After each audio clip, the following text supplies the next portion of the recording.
عليكم ورحمة الله وبركاته. إن الحمد لله نحمده ونستعينه ونستغفره ونعوذ بالله من شرور أنفسنا ومن سيئات أعمالنا. من يهده الله فلا مضل له ومن يضلل فلا هادي له. وأشهد أن لا إله إلا الله وحده لا شريك له وأشهد أن محمدا عبده ورسوله صلى الله تعالى عليه وعلى آله وصحبه وسلم تسليما كثيرا. أما بعد، فقد قال الإمام البخاري رحمه الله تعالى: باب ما يكره أن يكون الغالب على الإنسان الشعر حتى يصده عن ذكر الله والعلم والقرآن. قال حدثنا عبيد الله بن موسى قال أخبرنا حنزلة عن سالم عن ابن عمر رضي الله عنهما عن النبي صلى الله عليه وسلم قال: لا أن يمتلي جوف أحدكم قيها خير له من أن يمتلي شعرا. সম্মানিত ভাতৃমণ্ডলী, আল্লাহ রাব্বুল আলামিনের প্রশংসা এবং প্রিয় নবী সাল্লাল্লাহু আলাইহি সাল্লামের উপর সালাত ও সালামের পর আজ মঙ্গলবার 22 শাবান 1447 হিজরি মোতাবেক 10 ফেব্রুয়ারি 2026 আমাদের ধারাবাহিক আলোচনা সহিহুল বুখারীর আচার ব্যবহার পর্ব নম্বর 24। ইমাম বুখারী রাহিমাহুল্লাহ এই পর্বের অধ্যায় নম্বর 92 বলছেন, এতে কবিতা সম্পর্কে যারা বেশি বেশি কবিতাতে ইন্টারেস্ট নিয়ে থাকে, হয় কাব্য রচনা নিজেই করে অথবা অন্যদের কবিতা বেশি বেশি পছন্দ করে, মুখস্থ করে, বেশি শোনে, তাদেরকে সতর্ক সাবধান করা হয়েছে এই অধ্যায় এবং এই হাদিসগুলিতে। বলছেন বাবু মা ইউকরাহ, এই অধ্যায় হচ্ছে যা ঘৃণিত শরীয়তের দৃষ্টিতে, মাকরু তাহরিমে নিষিদ্ধ এবং খারাপ মন্দ। কি আইয়াকুনাল গালিব আলাল ইনসান, কোন মানুষের জীবনে যদি প্রাধান্য পায়, আল গালিব প্রাধান্য পায়, মানে খুব বেশি বেশি কবিতা নিমেতে থাকে, কবিতা শোনায় অথবা কবিতা রচনায়, কবিতা মুখস্থ করায় ইত্যাদি। যারা আপনার সঙ্গীত, যতগুলি কবিতার ধরন রয়েছে বিভিন্ন রকম, এগুলি মেতে থাকে, যেসব মুসলিমরা, এদের কোরআন শুনতে ভালো লাগে না, অবশ্যই এতে কোনো সন্দেহ নেই। এদেরকে দিনই ওয়াজ তো শুনতেই ভালো লাগবে না, দিনের কথা এলম শিখতে ভালো লাগবে না, শুধু শের শায়রি, গদ্য ছন্দ, পদ্য ছন্দ এইসব শুনতে মজা লাগে, সুর সার। এই জন্য সুর শোনা যেসব জনগণ, পাবলিক, আমাদের দেশে যে প্রচলিত ওয়াজ মাহফিল, সুর শোনায় যারা অভ্যস্ত, তারা এলম শিখে না। এবং এরা বিনা সুরের যতই বড় আলেম বক্তব্য করুক না কেন, যতই মূল্যবান কথা বলুক না কেন, কোনো মূল্যায়নও করে না, ওই তৌফিক হয় না, কিছু শিখতেও পারে না, আর কোনো আগ্রহ নেই তাদের। এইসব বক্তব্যে যেগুলি দিয়ে মানুষের জীবনে পরিবর্তন আসতে পারে। তো বলছেন যে কোন মানুষের জীবনে যদি প্রাধান্য পায় কি আশেরো, কবিতা, কাব্য রচনা অথবা কবিতা শোনা, কবিতা মুখস্থ করা, অনেক কবিতা মুখস্থ রাখে, অনেক গান মুখস্থ রাখে, সঙ্গীত মুখস্থ রাখে। এটা যদি হয়, এটি মা ইউকরাহ, নিষিদ্ধ, ঘৃণিত, এটি ঘৃণিত কাজ। এটি এমন হয়েছে তার লাইফটি এই কবিতা বেশি ইন্টারেস্ট নিতে গিয়ে, যে হাত্তা ইয়াসুদ্দাহু আন যিকরিল্লাহ, তাকে বাধাগ্রস্ত করেছে আল্লাহর স্মরণ থেকে, জিকির আজকার থেকে। জিকরুল্লাহ মানে শুধু জিকির আজকার না, এটা তো আমাদের দেশীয় কথা। জিকির সুবহানাল্লাহ, আলহামদুলিল্লাহ, আল্লাহু আকবার, জিকির আজকার। কোরআনে কারীম সবচেয়ে উত্তম জিকির, কোরআনে তেলাওয়াত জিকির না, কোরআনের নামই জিকির। আল্লাহ ইন্না নাহনু নাযালনা যিকরা, আমি জিকির নাজিল করেছি। তো কোন জিকির নাজিল? সুবহানাল্লাহ, আলহামদুলিল্লাহ, আস্তাগফিরুল্লাহ, এগুলোর বিধান অবশ্যই নাজিল করেছেন, কিন্তু আসল হচ্ছে জিকির, মানে এখানে কোরআন। ওয়া ইন্নাহু লাযিকরুন লাকা, এই কোরআন হে নবী তোমার জন্য উপদেশ, জিকির। ওয়া লিকওমিকা, তোমার সম্প্রদায়, তোমার জাতি, আরবদের জন্য আগে, অনারবদের পূর্বে, কারণ ওদের মাতৃভাষাই কোরআন। ওয়াসৌফা তুসআলুন, এবং তোমাদেরকে শীঘ্রই জিজ্ঞাসা করা হবে।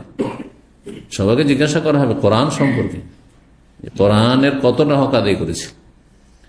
কোরআনে অনেকগুলি আয়াতে কোরআনকে কি বলা হয়েছে? জিকির বলা হয়েছে।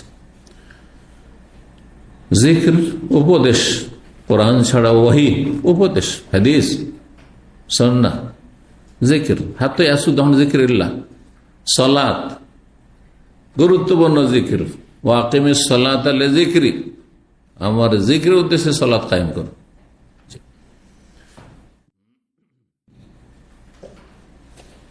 এবং জিকরুল্লাহর সাথে সালাতকে একসাথে আল্লাহ বর্ণনা করেছেন। যারা মদ জুয়া এসব নিয়ে মেতে থাকে তাদের সম্পর্কে ইন্নামা ইউরিদু শাইতানু আন ইউকিয়া বাইনাকুমুল আদাওয়াতা ফিল খামরি ওয়াল মাইসির, মদ এবং জুয়া, ওয়া ইয়াসুদ্দাকুম আন যিকরিল্লাহি ওয়া আনিস সালাহ, আল্লাহর জিকির এবং সালাতে বাধাগ্রস্ত করে। তো যদি কারো কবিতায় মেতে থাকা তাকে আল্লাহর জিকির থেকে বাধাগ্রস্ত করে, ওয়াল ইলমে জ্ঞান চর্চা থেকে, দিনের ইলম হাসিল করে বাধা সৃষ্টি করে, যে কবিতায় ও তো ইন্টারেস্ট নাই না, হ্যাঁ সুর সার এসব ইন্টারেস্ট নাই না, সে দিনে অন্তত কিছুক্ষণ তো ইলম শিখবে, ইসলামিক বই পুস্তক পড়ে অথবা কারো ভালো দিনী আলোচনা শুনে। কিন্তু যাদের শুধু সুর সার শুনতে মজা লাগে, তারা এগুলো থেকে বঞ্চিত, ইলম থেকে বঞ্চিত। বল কোরআন, কোরআন থেকে বঞ্চিত। কোরআন শিখতে, কোরআনের অর্থ বুঝতে, কোরআনের প্রতি আমল করতে, কোরআনের হক আদায় করতে, তেলাওয়াত করতে ইত্যাদিতে বাধাগ্রস্ত করে।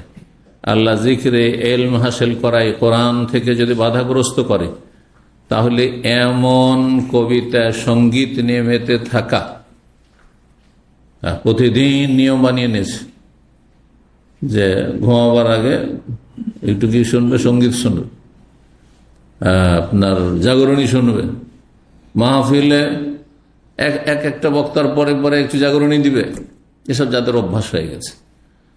এর আগে ওইসব আল্লাহর জিকির আজকার কথা শুনতে ভালো লাগবে না, এলমের কথা শুনতে ভালো লাগবে না, কোরআনের কথা শুনতে ভালো লাগবে না। জি, বাধাগ্রস্ত করবে তাদেরকে। ইমাম বুখারী রাহিমাহুল্লাহ বলছেন এই কথা। 6154 নম্বর হাদিস বর্ণনা করেছেন আব্দুল্লাহ বিন ওমর রাদিয়াল্লাহু তাআলা আনহুমা। তিনি বলেন, নবী সাল্লাল্লাহু আলাইহি ওয়াসাল্লাম বলেছেন, লা আইয়ামতালিয়া জাওফু আহাদিকুম কাইহান, তোমাদের কোন ব্যক্তি যদি নিজের পেটকে পূর্ণ করে রক্ত পুঁজ দিয়ে, কাইহন মানে হচ্ছে পুঁজ, হ্যাঁ ঘায়ে যে পুঁজ বেরোয়, কেউ পুঁজ খেয়ে যদি পেটকে ভর্তি করে নাই, খায়রুল্লাহ এটি তার জন্য ভালো। কিসের চাইতে? মিন আইয়ামতালিয়া শেরান, কবিতা দিয়ে পূর্ণ করার চাইতে, মেমোরিতে, হ্যাঁ সিনাতে হেফজুস সুদূর বলে, মুখস্থ করাকে হেফজুস সুদূর বলা হয়। জি, মানুষের এলেমকে সংরক্ষণ করার দুটো তরিকা বলেছেন ওলামারা, একটা হেফজুস সুদূর আর একটা হচ্ছে হেফজুস সতুর। হেফজুস সদুর মানে সিনাই হেফজ করা, সিনাতে মুখস্থ করা, যারা মুখস্থ করে এলেম শিখে। আর একটা হচ্ছে অনেকে মুখস্থ রাখতে পারে না, অথবা মুখস্থ রাখার সাথে সাথে হেফজুস সতুর, সতুর মানে লাইন, অর্থাৎ কিতাবের লাইনে নোট করে রাখে। এই যে আপনার আলোচনা শুনছেন, এ দুটো তরিকা। যদি আপনার স্মৃতিশক্তি ভালো থাকে তাহলে যা শুনছেন মোটামুটি সেটাকে আয়ত্ত করছেন আর সংরক্ষণ করে রাখতে পারছেন এখানে অথবা সিনাই। কিন্তু অধিকাংশ লোকের স্মৃতিশক্তি আজকাল দুর্বল, আর বিশেষ করে যারা কর্মব্যস্ততে আছেন, এই যে প্রবাসী যারা, আপনারা ওই মাদ্রাসা স্কুলের ছাত্রদের মতো না। ছাত্র জীবনটা, স্টুডেন্ট লাইফটাই মানুষ ফ্রি থাকে পড়াশোনার জন্য, যে ওর মুখ্য উদ্দেশ্য হচ্ছে লেখাপড়া করা। কিন্তু আপনাদের তো আগে পয়সা, স্ত্রী, ছেলে মেয়ে, সংসার, আর মেলা কিছু, কারো ব্যবসা বাণিজ্য, এই সেই কত দেমাগে টেনশন নিয়ে এসে এখানে বসেছেন। ওগুলো সব ঘুরপাক খাচ্ছে, যদিও আমার সামনে বসে আছেন কিন্তু সব ঘুরপাক খাচ্ছে। আর ওর মাঝখানে কিছু এলেম দেওয়ার চেষ্টা করছে, যে কতটার ভিতরে ঢুকবে আর কতটা থাকবে, ঢুকলো বেরিয়ে যাবে, এক কান দিয়ে ঢুকছে আর কান দিয়ে বেরিয়ে চলে যাচ্ছে। এই জন্য আজকের কথা কালকে জিজ্ঞাসা করলে আপনারা জবাব দিতে পারেন না, অনেকে, অধিকাংশ পারেন না, কারণ এটি আর কি। এই জন্য হেফজুস সতুর যদি কেউ খাতা রাখেন, কলম রাখেন আর নোট করেন, এটা ফলপ্রসূ, অনেক উপকারী। এটা হয় কি যে সার কথা যেগুলি, পয়েন্টগুলি নোট করে রাখলেন, যখন আপনি 6 মাস 1 বছর পরেও দেখবেন, তখন 1 ঘন্টা 1.5 ঘন্টার যে আপনি আলোচনা শুনেছেন সবগুলি আপনার মেমোরিতে ফিরে চলে আসবে, কারণ পয়েন্টগুলো আপনার সামনে আছে, চলে আসে। কিন্তু যারা নোট করেন না তারা ভুলে গেছেন, এমন ভুলা বলেছেন যে আর কোনোদিন ওই কথাগুলি ফিরে আসবেন, অথচ কয়েকবার করে হয়তো শুনেছেন কথাগুলি। এই জন্য ওলামারা দুটি করতে বলেছেন। জি, আমরা মদিনা ইউনিভার্সিটিতে পড়তাম, যেমন ক্লাসে ওস্তাদের কথা শুনতাম, সাথে সাথে নোট করতাম, কলম এক্সপ্রেসের মতো চলতো, এই নয় বলছে আর কলমে লিখছি, ও লিখা কেমন হচ্ছে দেখার বিষয় না, লিখতে হবে। প্রায় কথা লিখে নিতাম, যদি নিজে না লিখতে পেরেছি, কখনো হয়তো থাকলাম না, আমি থাকলে তো লিখতামই, ভালো ছেলে কয়েকজন লিখত ক্লাসে, ধরো 50 জন করে 100 জন, বা 60 জন করে 120 জন আমরা ছিলাম, তো অন্তত 5 জন থেকে 10 জন তো লিখতে। যদি কোনো একটা পয়েন্ট ছুটে যায়, কিছু কিছু ওস্তাদ আছেন খুব তাড়াতাড়ি বলেন, আস্তে ধীরে এরকম নয়। যেমন আমি বলছি এতে লেখা কিন্তু অনেকটা সহজ, কিন্তু এর চাইতে বেশি যদি স্পিডে বলা হয় লেখা মুশকিল। কোনো পয়েন্ট ছুটে গেল তো সাথীর সঙ্গে যারা বেশি ভালো, বা আমাদের মতো, ওই পয়েন্টটা ও নোট করেছে, আমার ছুটেছে, আবার আমার খাতা কখনো ওরা নিয়ে যেত, ওদের খাতা আমি কখন নিয়ে আসতাম, তার নোট করে নিতাম। তাহলে পরীক্ষার সময় যখন আসতো আর আমাদের কোনো চিন্তাই থাকতো না। কিন্তু যারা নোট করতো না তার পরীক্ষা খুব হিমশিম খেত, ফেল করতো, নাহলে পাশ করা খুব কঠিন হইতো, না হলে অন্য সাথী সঙ্গীদের কাছে গিয়ে ধর্ণা দিত, পেরেশান থাকতো। তো কি বলতে গিয়ে বললাম, কবিতা দিয়ে পেট ভর্তি করা বলা হয়েছে। হ্যাঁ, পেট ভর্তি করা, যদিও পেট বলে এখানে সিনায়, জি, কারণ মুখস্থ সিনাতে রাখা হয় অথবা স্মৃতিতে রাখা হয়। জি, মানুষের হিতাহিত জ্ঞান কোথায় আছে? বিশেষজ্ঞরা এই নিয়ে দ্বিমত করেছেন। হিতাহিত জ্ঞান মানুষের হৃদয়ে, হার্টে, কলবে আছে না ব্রেন আছে? হ্যাঁ, কোথায় আছে? কলবে। আল্লাহ কোরআনে এখানে কলবের কথাই বলেছেন। বলছেন না হিতাহিত জ্ঞান, এটা ভালো এটা মন্দ, এটা আপনি ব্রেন দিয়ে বুঝছেন না হৃদয় দিয়ে বুঝছেন?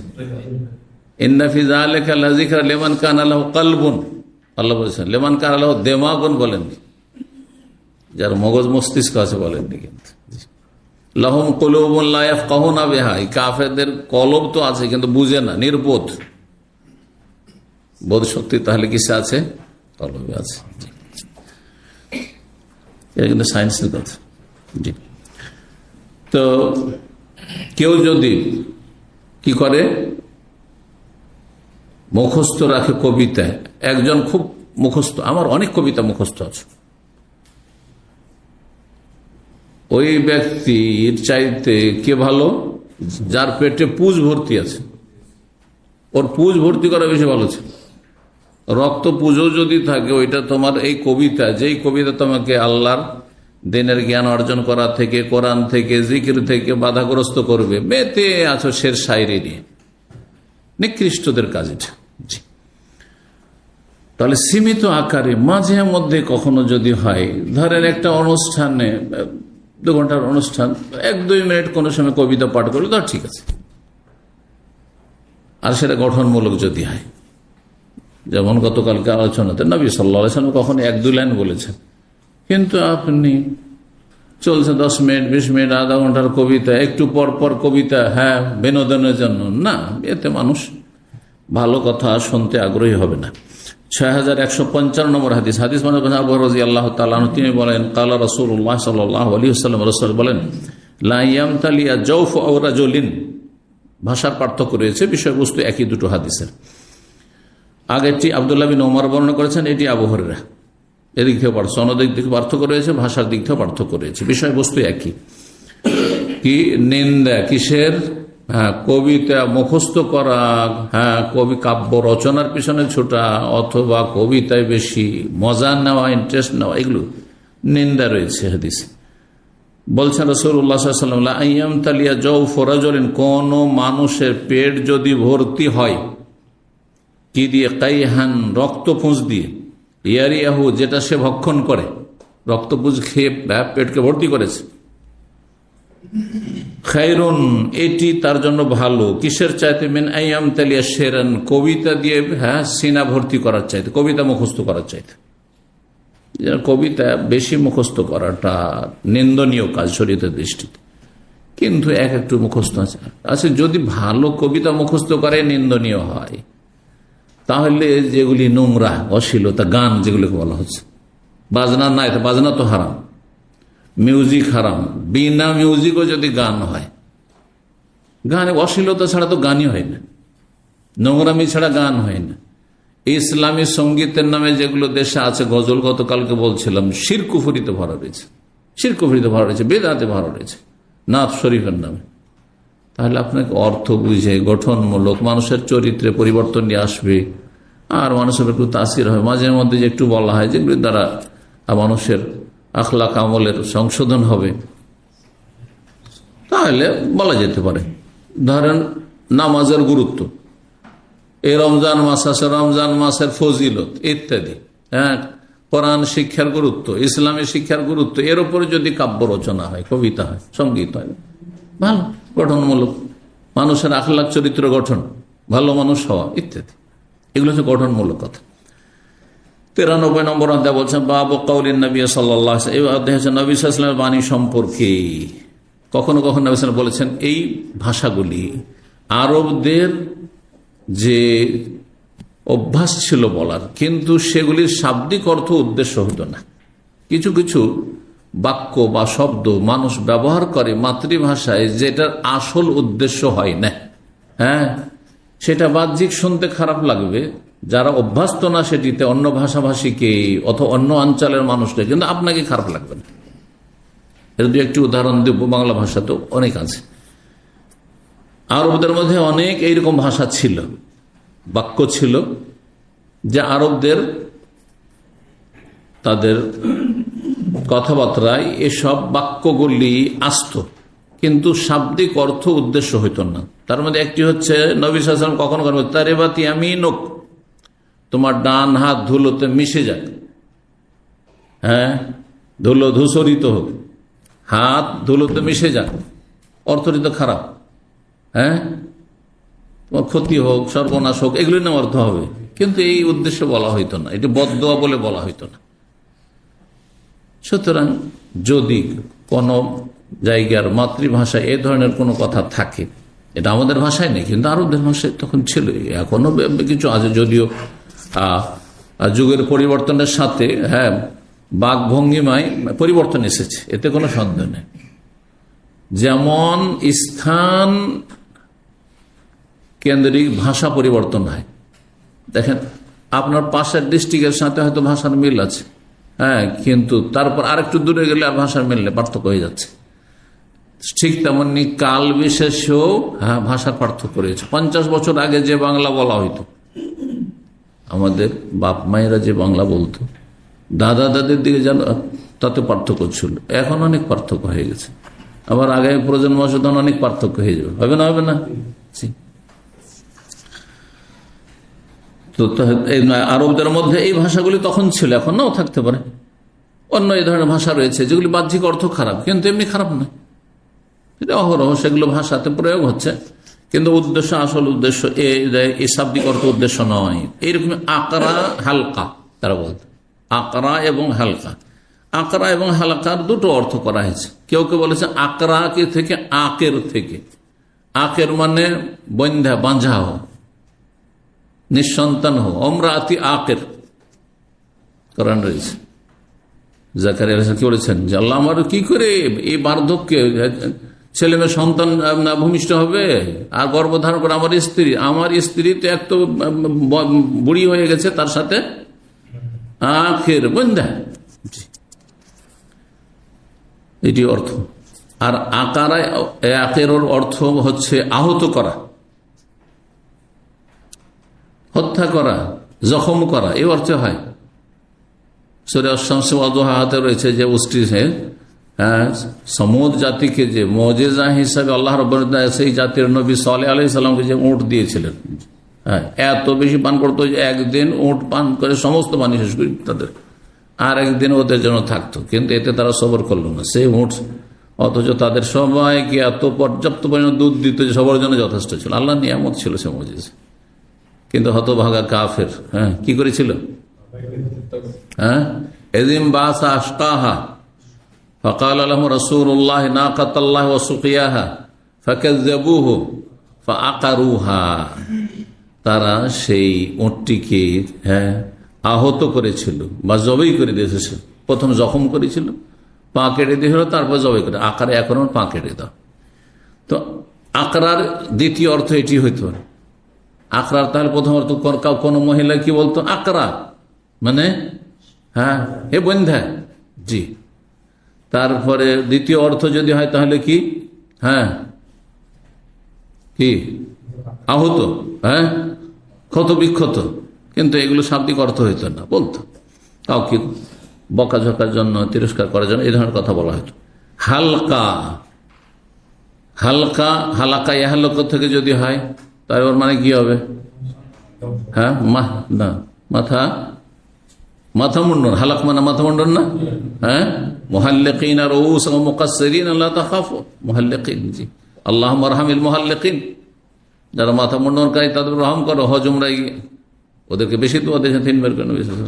হালাক মানে মাথা, এই জন্য তো হাল্লাক বলছেন না। নাপিত কি বলছেন? হাল্লাক। নাপিতের দোকানকে আজকাল হাল্লাক বলছে, এটা ভাষাগত ভুল।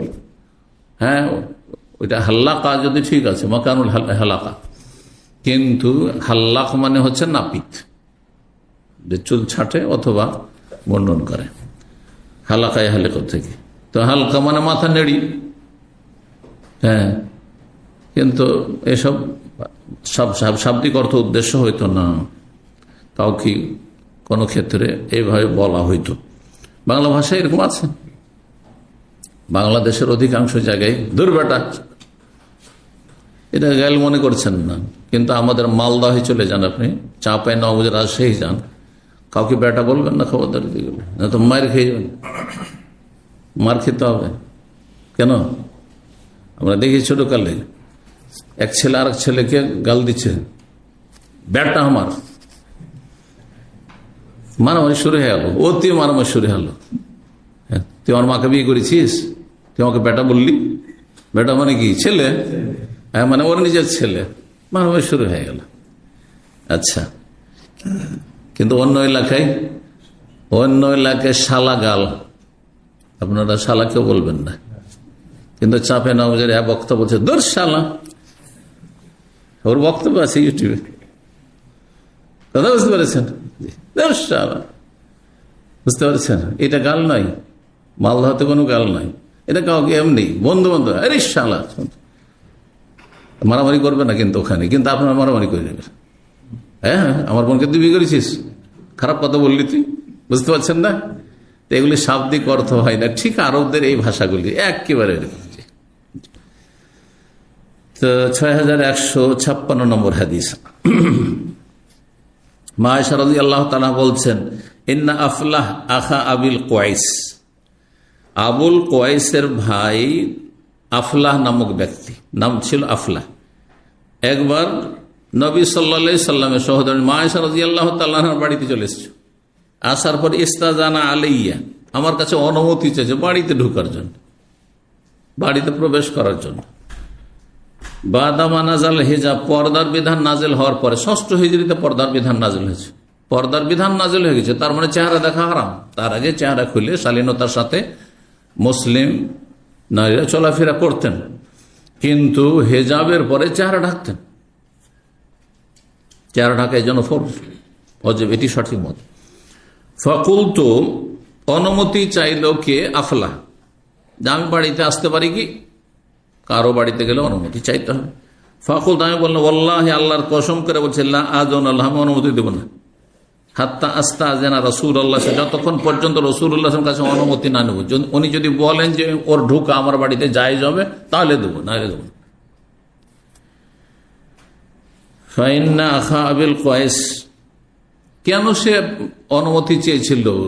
সে ভাবছে আমি তো মাহরাম। ও মাসলা জেনে এসছে, কিন্তু ও মাসলা জেনে আমি তো মাহরাম। মানে দুধ চাচা। বলছে ফাইন্না আখা আবুল কয়েস লাইসা হু আরদানি, আবুল কয়েসের ভাই আমাকে দুধ পান করায়নি, মা আয়েশা বলছেন।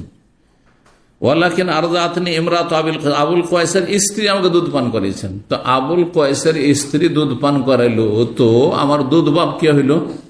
হ্যাঁ, আবুল কয়েস হলো। কিন্তু আবুল কয়েসের ভাই, ওর সাথে আমার দুধ মায়ের কি সম্পর্ক? ও তো দেবর না ভাসুর, না হয় ভাসুর, ঠিক না? ওর সাথে কি সম্পর্ক? আমি ওকে কেন ঢুকতে দেবো? বোঝা গেছে? স্বাভাবিক এ মশলা আপনাদের জন্য অনেক সময় জরুরি। চাচা, ওর সাথে আবার কি সম্পর্ক? কিন্তু দুধ চাচা, দুধ চাচা। আমাদের সমাজে দেখেন অনেকগুলি মাহরাম আছে, কিন্তু ওই মাহরাম হিসাবে দেখে না। যদি এমন হয় যে সেখানে পরিবেশে জেহালতের কারণে, অজ্ঞতার কারণে মাহারাম হয়েও ওই মেয়েগুলোকে মাহারামের দৃষ্টি দেখেন, আমি যে মাহারাম, আমার জন্য স্থায়ীভাবে বিয়ে করা হারাম, এরকমটা দেখেন না, তাহলে তখন পর্দা করা জরুরি। তাদের সামনে যাওয়া জায়েজ নয়, ফিতনা থেকে বাঁচার জন্য। জি, আমাদের দেশে অনেকেই নিজের বোনকে মন মনে করে, কিন্তু সৎ বোন, হ্যাঁ, বা বৈপিত্রীয় দূরের, তো ওইটা সম্পর্কে অজ্ঞতার কারণে মনে করে যে মাহারাম না, অথচ শক্ত মাহারাম। চাচাতো বোন, খালাতো বোন, মামাতো বোনের সাথে দেখা সাক্ষাৎ করেছে, হ্যাঁ, এটাকে হালাল মনে করে নিস, বুঝতে পারছেন? আর যেখানে দেখা যায় মানে মাহারাম, সেটাকে মাহারাম মনে করছে না, মাহারাম সেটাকে মাহারাম মনে করছে না। আর এই খালাতো বোন, মামাতো বোন এদের মাহারাম নয়, মাহারাম মনে করছে। বুঝতে পারলেন বিষয়টি? মানে যাদের মাহারাম নয় মনে করছে যে না, এ তো আমার খালাতো বোন, এ তো আমার মামাতো বোন, মামার মেয়ে, হ্যাঁ, এ তো আমার অম্মু, এ তো আমার চাচি মামি। কয়জন জানে যে চাচি মামি এর মাহারাম আপনি না? চাচি মামিকে খালা ফুফুর মতো, নিজের মায়ের মতো মনে করে সমাজ আমাদের। হারাম না, হারাম তাদের চেহারা দেখা। কিন্তু আমাকে এইরকম ছেলে জিজ্ঞেস করেছে যে ওই বৈপিত্রী বোনকে বিয়ে করে ফেলেছে, না জায়েজ না। বাপের শরিক না হয় মায়ের শরিক, কোন একটাতে শরিক আছে না।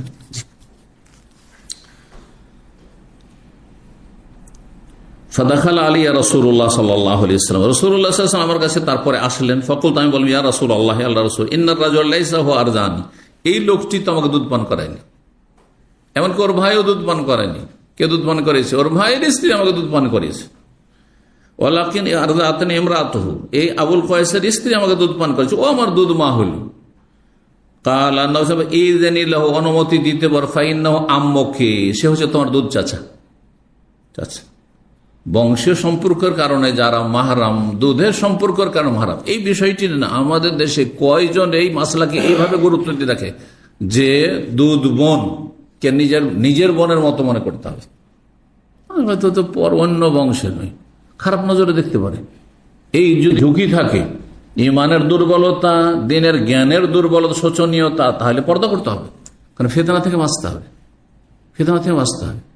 হেজাবের বিধান কিসের জন্য? যাতে করে জেনা, ব্যভিচার, অশ্লীলতা না ছড়ায় সমাজে, পরিবারে।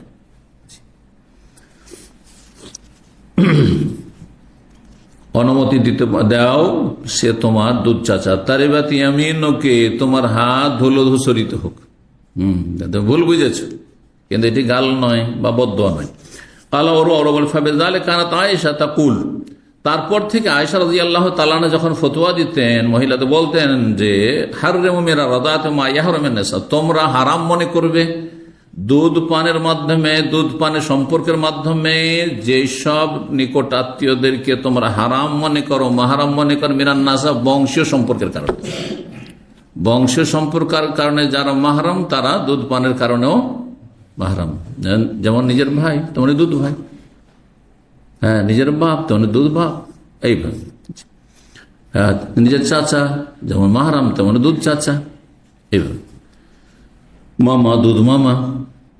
6157 নম্বর হাদিস। হাদিস বর্ণনা করেছেন মা আয়েশা রাদিয়াল্লাহু তাআলা আনহা বলছেন, আরাদান নবী সাইয়ান ফেরা, নবী সাল্লাল্লাহু আলাইহি ওয়াসাল্লাম হজের পরে প্রস্থান করতে চাইলেন মক্কা থেকে, যে মদিনা চলে যাব, আমরা এখন বাড়ি চলে যাব। ফারা সাফিয়া তালা বাবে খেবাইয়া, কিন্তু সাফিয়া রাজি আল্লাহ তাআলা নবী সাল্লাল্লাহু আলাইহি ওয়াসাল্লামের সহধর্মী সাফিয়া বিনতে হয়ে যে ইহুদি বংশের ছিলেন, তাকে দেখলেন যে তার খাইমা, তার তাঁবুর দরজায় দাঁড়িয়ে রয়েছেন কাইবাতান হাজিনাতান, দুঃখিত এবং বিষণ্ণ হয়ে, দুঃখিত এবং চিন্তিত হয়ে। লিআন্নাহা হাযাত, কেন? যে তার মাসিক চলে এসছে আর এখনো বিদায় তওয়াফ করা শেষ হয়নি, বিদায় তওয়াফ করা হয়নি। জি, 13 তারিখে বিদায় তওয়াফ করার আগে মাসিক শুরু হয়ে গেছে। ফাকালা, নবী সাল্লাল্লাহু আলাইহি ওয়াসাল্লাম বললেন আকরা হালকা, এই যে আকরা হালকা বললেন, কিন্তু এই শব্দের অর্থ উদ্দেশ্য আসলে নয়। কাউকে এমন জায়গায় এই কথাগুলি বলা হইতো যে জায়গায়, আরে তুমি কি করলে, তুমি এখন তোমার জন্য আমাকে সবাইকে নিয়ে বসে থাকতে হবে। নবী সাল্লাল্লাহু আলাইহি ওয়াসাল্লাম ভাবছিলেন যে তওয়াফে ইফাজায় 10 তারিখে করেন, তাহলে বোঝা গেল 10 তারিখে তওয়াফে ইফাজা করা জরুরি নয়।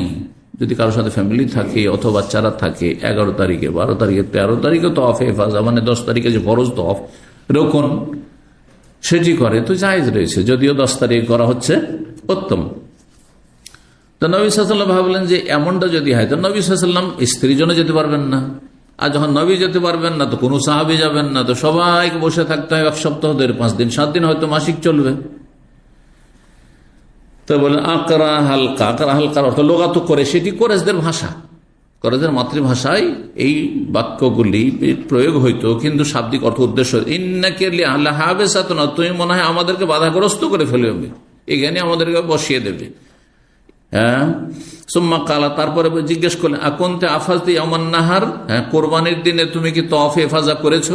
যে তওয়াফে ইফাজাকে তওয়াফে জিয়ারা বলা হয়, ফরজ তওয়াফ বলা হয়, রুকুন তওয়াফ বলা হয়, কয়েকটি নাম রয়েছে। ইয়ানি তওয়াফ করেছো? কালা তো না, হ্যাঁ 10 তারিখে তুমি তওয়াফ করেছি। কালা, তখন বলে ফান ফিরিয়ে যান, তাহলে যেতে পারো, অসুবিধা নেই। মানে ঋতুবতী মহিলাদের জন্য, এইরকমই প্রসূতির রক্ত যাদের নেফাস রয়েছে তাদের জন্য বিদায় তওয়াফের ক্ষেত্রে কি রয়েছে?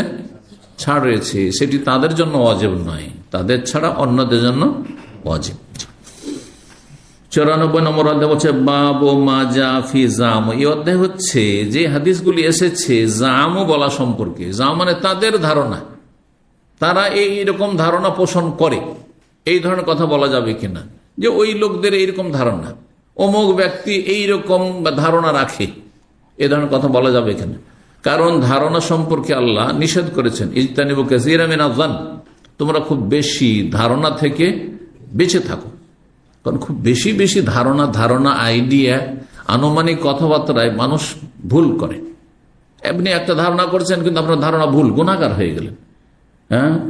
ইজতানিবু কাসীরা মিনাজ যান্নি ইন্না বাযা যান্নি ইসমুন, কিছু ধারণা মানুষের গুনাহর কারণ হয়ে থাকে। আপনি নেগেটিভ ধারণা করলেন, অথচ নেগেটিভের কিচ্ছু নেই, হয়তো সেখানে সব পজিটিভ ছিল। এই জন্য ধারণা থেকে যথাযথ বেঁচে থাকবেন, কিন্তু কখনো ক্ষেত্র বিশেষে জামু, তাদের ধারণা বা তার ধারণা বলা যেতে পারে, নবী সাল্লাল্লাহু আলাইহি ওয়াসাল্লাম বলেছেন। বা হাদিসে রয়েছে 6158 নম্বর হাদিস বর্ণনা করছেন আবু মুররা উম্মে হানি বিনতে আবি তালিব রাদিয়াল্লাহু তাআলা আনহার স্বাধীনকৃত গোলাম, তিনি বলেন আন্নাহু সামিআ উম্মে হানি, তিনি শুনেছেন তার মালিক উম্মে হানি বিনতে আবি তালিব থেকে। উম্মে হানি নবী সাল্লাল্লাহু আলাইহি ওয়াসাল্লামের চাচাতো বোন এবং বয়সিকা ছিলেন।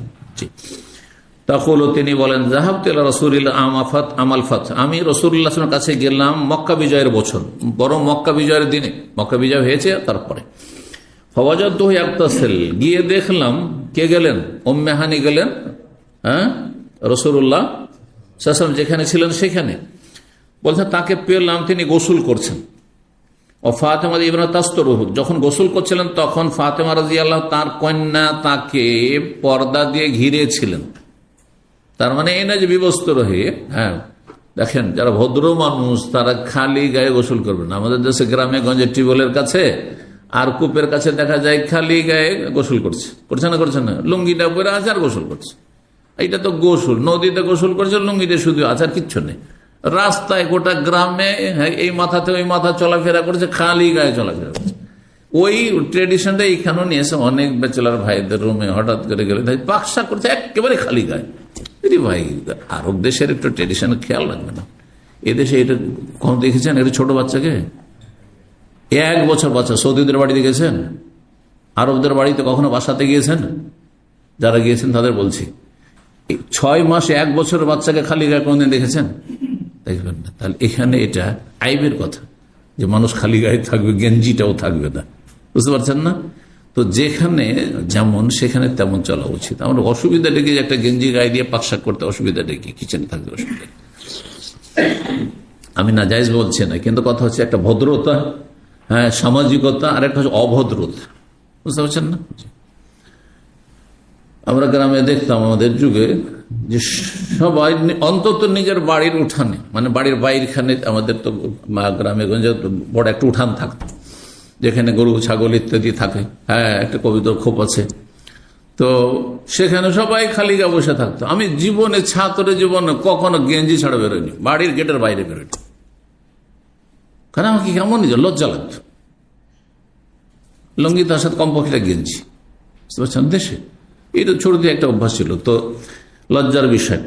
তো নবী সাল্লাল্লাহু আলাইহি ওয়াসাল্লাম গোসল করতেন তখন খালি গায়ে হয়ে যেতেন না, যে শুধু একটা লুঙ্গি আছে, নিচে কাপড় আছে আর খালি গায়ে হয়েছেন গোসল করছেন, এটা করতেন না। একেবারে নির্জনে থাকলে সেটা খোলা জায়গায় মক্কাতে গোসল করছেন। তখন ফাতেমা রাদিয়াল্লাহু তাআলার লোকজন আছে, কাপড় দিয়ে পর্দা করে আছেন যাতে অন্য লোকেরা নবী সাল্লাল্লাহু আলাইহি সাল্লামের দেহ মুবারকের দিকে নজর কারো না পড়ে। ফাসাল্লাম তো আলী, তাকে গিয়ে সালাম করলাম। ফাকাল, বলে মান হাযিহি, কে? তাহলে এমন করে পর্দা করা আছে, দেখতে পাচ্ছেন না তিনি, কে? কুলতু, আমি বললাম, আনা উম্মে হানি বিনতে আবি তালিব, আমি আপনার চাচাতো বোন উম্মে হানি বিনতে আবু তালিবের মেয়ে উম্মে হানি। ফাকাল মারহাবান বি উম্মে হানি, উম্মে হানিকে স্বাগতম। সামনে একটা অধ্যায় আসবে যে কাউকে স্বাগতম বলা যায় কিনা, হাদিস দ্বারা প্রমাণিত। স্বাগতম বলতে পারে, এই নয় যে আপনি সালাম বললেন না, এটা কেন বলেন, এটা বেদাত হয়ে গেল স্বাগতম। আচ্ছা, মারহাবান আরবি তো যদি বলা যায় তো বাংলাতে স্বাগতম বলা যাবে না? ইংরেজিতে ওয়েলকাম বলা যাবে না? হ্যাঁ, আহলান ও সাহলান আরবি আরবরা বলতে পারবে, আমি ওয়েলকাম বলতে পারবো না? আমার ভাষা বলতে পারবো, আমি ওয়েলকাম অথবা স্বাগতম ইত্যাদি। জি, মারহাবা, এটা একটা মাসলা প্রমাণিত হলো। ফালাম্মা ফারাগা মিন গুসলিহি, যখন গোসল শেষ করলেন, কামা, তারপরে দাঁড়ালেন সালাত পড়ার জন্য। ফাসাল্লা সামানিয়া রাকাত, 8 রাকাত সালাত পড়লেন। এই 8 রাকাত সালাত নবী সাল্লাল্লাহু আলাইহি ওয়াসাল্লাম মক্কা বিজয়ের দিনে কিসের সালাত ছিল, কিসের নামাজ ছিল? একদল বলছেন এটি সালাতুদ দুহা ছিল, সালাতুদ দুহা ছিল, এইটাই বেশি ঠিক। হ্যাঁ, কারণ সময়টি চাষতের সময়, দোহার সময় ছিল, হাদিস রয়েছে। আর একদল যারা ওই শুকরানার নামাজের পক্ষে, শুকরানা নামাজের কোনো প্রমাণ নেই, এইখানে একটু তারা ব্যাখ্যা করেছে নিজের মতো করে, বলছে শুকরানা নামাজ ছিল কিসের? মক্কা বিজয়ের। কিন্তু শুকরানা নামাজ হাদিস দ্বারা প্রমাণিত নেই, শুকরানা সিজদা প্রমাণিত রয়েছে, আম হাদিস রয়েছে। বা সাহাবী বলছেন, কানা এজা আতাহ আমরুন ইয়াসুররুহু, রাসূলুল্লাহ কাছে যদি এমন কোন খুশির বিষয় আসতো, খুশি হইতেন, আনন্দিত হইতেন, খাররা সাজেদান লিল্লাহি শুকরান, আল্লাহর সামনে শুকরানা সিজদায় লুটিয়ে পড়তেন। আল্লাহু আকবার, সিজদা করে, সিজদায় শুকর, সিজদায় শুকর সুন্নাত। আর আপনার কি বলছে, শুকরানা নামাজ যে প্রচলিত আমাদের দেশে রয়েছে, এটি বেদাতের কাছাকাছি। অনেক ওলামার বেদাত বলছেন, আমি বেদাতের কাছাকাছি কেন বললাম, যে এর স্পষ্ট কোনো দলিল নেই এইটা ছাড়া। কিন্তু এটি ছিল সালাতুদ দুহা। সালাতুদ দুহা সর্বনিম্ন সালাত হচ্ছে 2 রাকাত, 4ও আছে হাদিসে, 6ও পড়তে পারেন, 8ও পড়তে পারেন, 10, 12 পর্যন্ত, যেমন 12 হাদিসে রয়েছে। জি,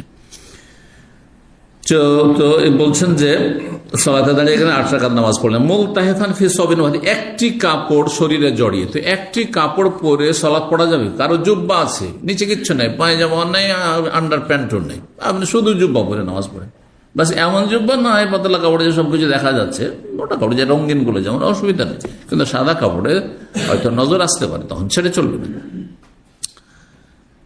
একটি কাপড়ে জড়িয়ে, একটি কাপড় জড়িয়ে সেটি, তার মানে সেটি লম্বা বড় চাদর ছিল, চাদর। ছোটকালে আমাদের সুতির চাদর ব্যবহৃত, আজকালকার মতো কোথায় জ্যাকেট আর সোয়েটার, এগুলো তো পরে দেখলাম। কথা বুঝতে পারছেন? আমাদের যোগী ছিল, আমরা ছোট ছিলাম তখন চাদর ছিল সুতির চাদর, এমন না যে আপনার এই উল বা কিছু, এসব কিচ্ছু ছিল না, পশম। সুতির চাদরকে আমাদের মা খালার আমাদের গলাতে এখানে বেঁধে দিত, জড়িয়ে এখানে বেরিয়ে দিতে। আর এত লম্বা চাদর হতে যে পা পর্যন্ত আপনার হাঁটু নিচ পর্যন্ত ঢাকা, হ্যাঁ শীতকালে, তো এতে নামাজ পড়া যাবে না?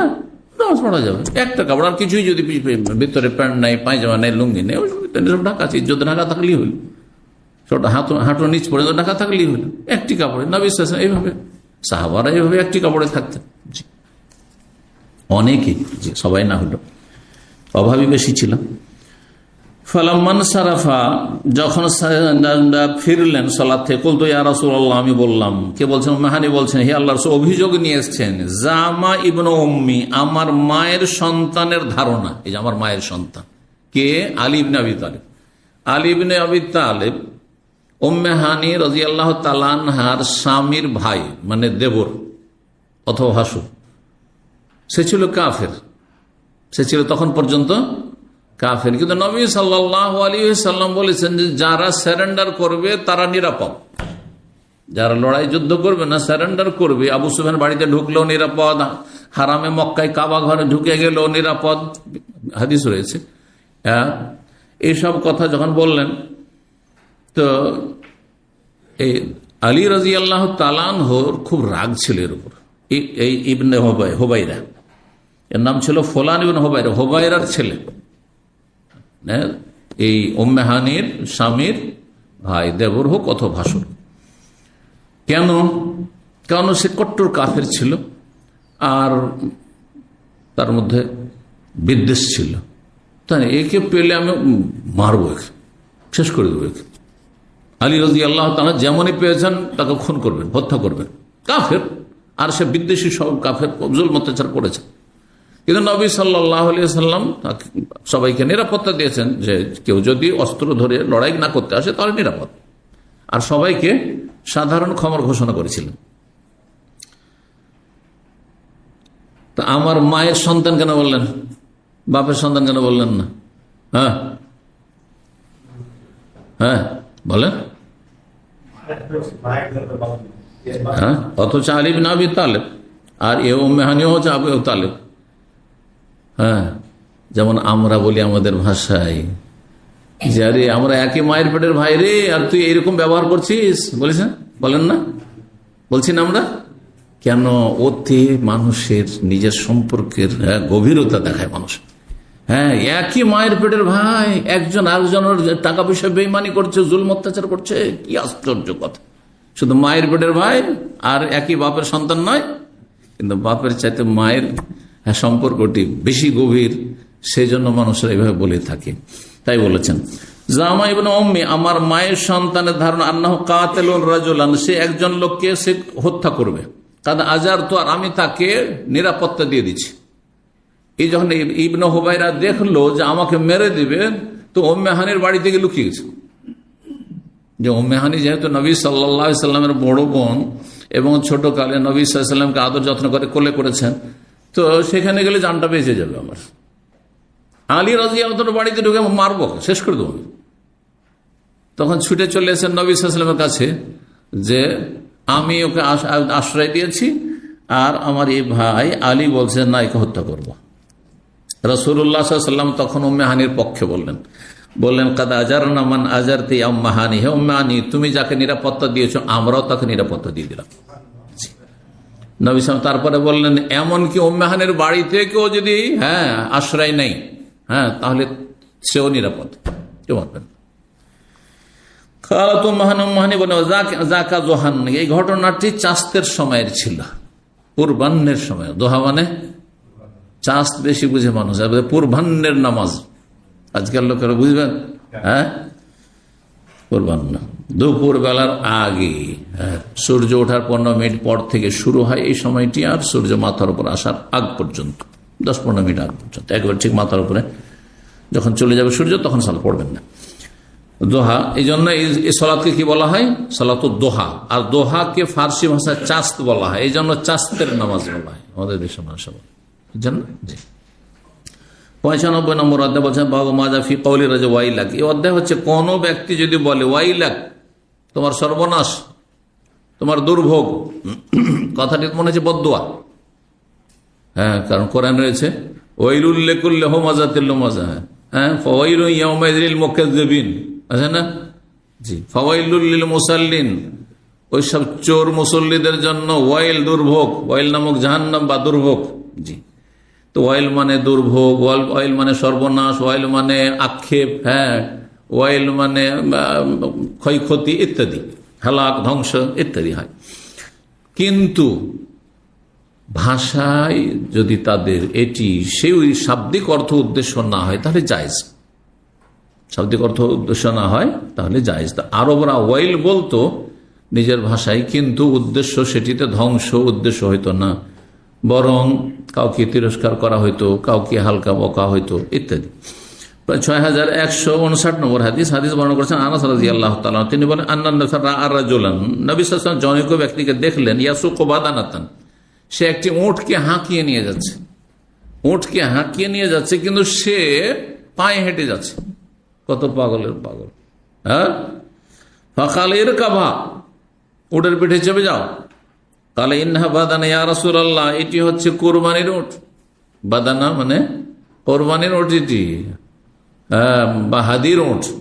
ফাকালের কাভা, চড়ে নাও। তারপরে তাহলে ইন্নাহা বাদানা ইয়া রাসূলুল্লাহ, এটা তো আল্লাহর রাস্তা, এটা তো জমাই হবে, হ্যাঁ, এর পিঠে চড়বো। কালা ইরকাভা ওয়াইলাক, বারবার যখন ও চড়ছেই না উটের পিঠে আর হাঁটছে কষ্ট করে মরুভূমি, তখন ইরকাভা, তুমি চড়ে না তার পিঠে, ওয়াইলাক, তোমার জন্য দুর্ভোগ, আক্ষেপ তোমার জন্য, কি করো তুমি।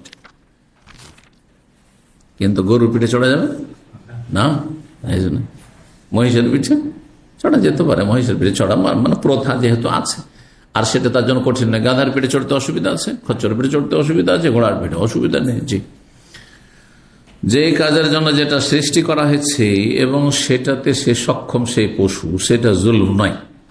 কিন্তু যেটা যার জন্য সৃষ্টি করা হয়নি সেটা যদি করেন তো সেটা অন্যায়। 6160 নম্বর হাদিস আবু হুরায়রা রাদিয়াল্লাহু তাআলা আনহু বর্ণনা করেন, তিনি বলেছেন রাসূলুল্লাহ সাল্লাল্লাহু আলাইহি ওয়াসাল্লাম এক ব্যক্তিকে দেখলেন, ইয়াসুকু বাদানাতান, ওই হাদিসটি, সে একটি কুরবানির উটকে, হাদির উটকে হাঁকিয়ে নিয়ে যাচ্ছে। কাল ইরকাবা, চড়ে নাও। কালে ইন্নাহা বাদানা, কালে ইরকাবা ওয়াইলাক, ফিস সানিয়াতি ফিস, দ্বিতীয়বার বা তৃতীয়বারে বললেন তোমার দুর্ভোগ, কি করছো তুমি, পায়ে কষ্ট করে হাঁটছো। 6161 নম্বর হাদিস বর্ণনা করেছেন আনাস রাদিয়াল্লাহু তাআলা আনহু, বলছে কানা রাসূলুল্লাহ ফি সাফারিন, রাসূলুল্লাহ কোন এক সফরে ছিলেন, ওয়া কানা মাহু গোলামুল লাহু আসওয়াদ, রাসূলুল্লাহ সাল্লাল্লাহু আলাইহি ওয়াসাল্লামের একটি দাস ছিল কালো, হ্যাঁ, কিন্তু দাস ছিল কালো মানে কৃষ্ণাঙ্গ। ইউকালু আনজাসা, তার নাম ছিল আনজাসা। গতকালকে আনজাসার হাদিস এসেছে। এই আনজাসা আবার কি করতো, সঙ্গীত গাইতো, উট হাঁকানো, উট হাঁকানো সঙ্গীত, মানে উটও সঙ্গীত বুঝতো যে এই সঙ্গীত পাঠ করলে তখন উট তখন তেজ চলতে শুরু হবে, যেটাকে হুদি বলা হতো। আনজাসা কি করতো, আনজাসা ইয়াহদু, সে হুদির সঙ্গীত গাইতো, হুদি নামক সঙ্গীত গাইতো। ফাকাল আল্লাহু রাসূলুল্লাহ সাল্লাল্লাহু আলাইহি সাল্লাম, রাসূলুল্লাহ তাকে বলেন, ওয়াইহাকা ইয়া আনজাসা, হে আনজাসা, তোমার জন্য আক্ষেপ। রুয়াইদাকা বিল কাওয়ারি, তুমি নম্র আচরণ করো, হ্যাঁ, কাঁচের, হ্যাঁ, পাত্রের নাই নারীদের সাথে। গতকালকে তার ব্যাখ্যা বলে দিয়েছি, দুটো ব্যাখ্যা বলেছি, যে উটের পিঠে নারীরা আছে, আর উট এভাবে দৌড় দিলে পড়ে যেতে পারে, ক্ষতিগ্রস্ত হইতে পারে, দুর্ঘটনার শিকার হইতে পারে, অথবা তাদের মনটা হচ্ছে কাঁচের মতো, সুতরাং তোমার সুরে ফিতনায় কেউ না পড়ে যায়। মানুষের ফিতনা হইতেই পারে, নর নারীর ফিতনা বড় ফিতনা এটি। ফাত্তাকুদ দুনিয়া ওয়াত্তাকুন নিসা, সুবহানাল্লাহ। দুনিয়ার ফিতনা, দুনিয়াতে যে ফিতনা, দুটো ফিতনার কথা বলেছেন পাশাপাশি। ফাত্তাকুদ দুনিয়া, দুনিয়ার ফিতনা থেকে বেঁচে থাকো, অন্যেসা নারী ফিতনা থেকে বেঁচে থাকো। তার মানে এক পাল্লাতে নারী ফিতনা, আর এক ফিতনাতে দুনিয়ার যতগুলি ফিতনা, পয়সার ফিতনা, গদির ফিতনা, দেখেন না, গদির জন্য ইসলামের খেয়াল খুশি ব্যাখ্যা চলছে। কুফরির গণতন্ত্রকে হালাল সোয়াবের কাজ ওয়াজিবও করে নেওয়া হচ্ছে, কত কি করা হচ্ছে।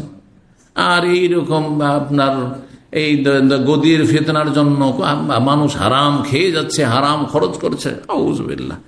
তো এছাড়া দুনিয়ার মেলা আর ফিতনা রয়েছে, দুনিয়ার ক্ষমতার ফিতনা, আর আপনার কি বললাম, পয়সার ফিতনা। এছাড়াও মেলা দুনিয়ার ফিতনা রয়েছে, মেলা ফিতনা রয়েছে। দুনিয়ার মানুষের সাথে স্বার্থের ফিতনা, হ্যাঁ, আপনার সাথে একই সাথে ঢুকলো, আর সে উপরে চলে গেল, সে ফোরম্যান সুপারভাইজার হয়ে গেল, আর আপনি এখনো লেবার ক্লিনার হয়ে থাকলেন, হিংসায় আর থাকতেই পারছেন না। ফেতনা, বিভিন্ন রকম ফেতনা, সবগুলি দুনিয়ার ফেতনা। দুনিয়ার ফেতনা এক পাল্লায়, আর এক পাল্লায় শুধু নারী ফেতনা। তাহলে কত ভয়ঙ্কর নারী ফেতনা। নাসাল্লাহ সালামাত ওয়াল আফিয়া। 6162 নম্বর হাদিস। হাদিস বর্ণনা করছেন আব্দুর রহমান ইবনে আবি বকরা, তার পিতা আবু বকরা রাদিয়াল্লাহু তাআলা আনহুমা থেকে, কাল আসনা রাজুল আলা রাজুল ইনদান নবী সাল্লাল্লাহু আলাইহি ওয়াসাল্লাম, জনৈক ব্যক্তির নবী সাল্লাল্লাহু আলাইহি ওয়াসাল্লামের সামনে আরেকজন ব্যক্তির প্রশংসা করতে লাগলো। সামনাসামনি প্রশংসা করা নিষিদ্ধ, এটা হচ্ছে আসল। কিন্তু যদি কোথাও প্রয়োজন হয় আর সেখানে ক্ষতির আশঙ্কা না থাকে ওই লোকের, তাহলে জায়েজ, বরং কখনো কখনো প্রশংসনীয় প্রয়োজন যখন। কেন এটা এই মুহূর্তটি বা এই ক্ষেত্রটি, হ্যাঁ, এমন একটি প্রসঙ্গ চলছে, এখন এই লোক ভালো মানুষ, এই কথা এখানে ওর সামনে বলার প্রয়োজন আছে, তখন বলবেন। কিন্তু যে বক্তারা স্টেজ যখন এসছে, তখন এমন ভাবে তার প্রশংসা করা শুরু করলো যে সে আলেম হওয়ার যোগ্যতা রাখে না, দিল তাকে আল্লামা বানিয়ে। কথা বুঝতে পেরেছেন? এগুলি বক্তাদের জন্য ফিতনা।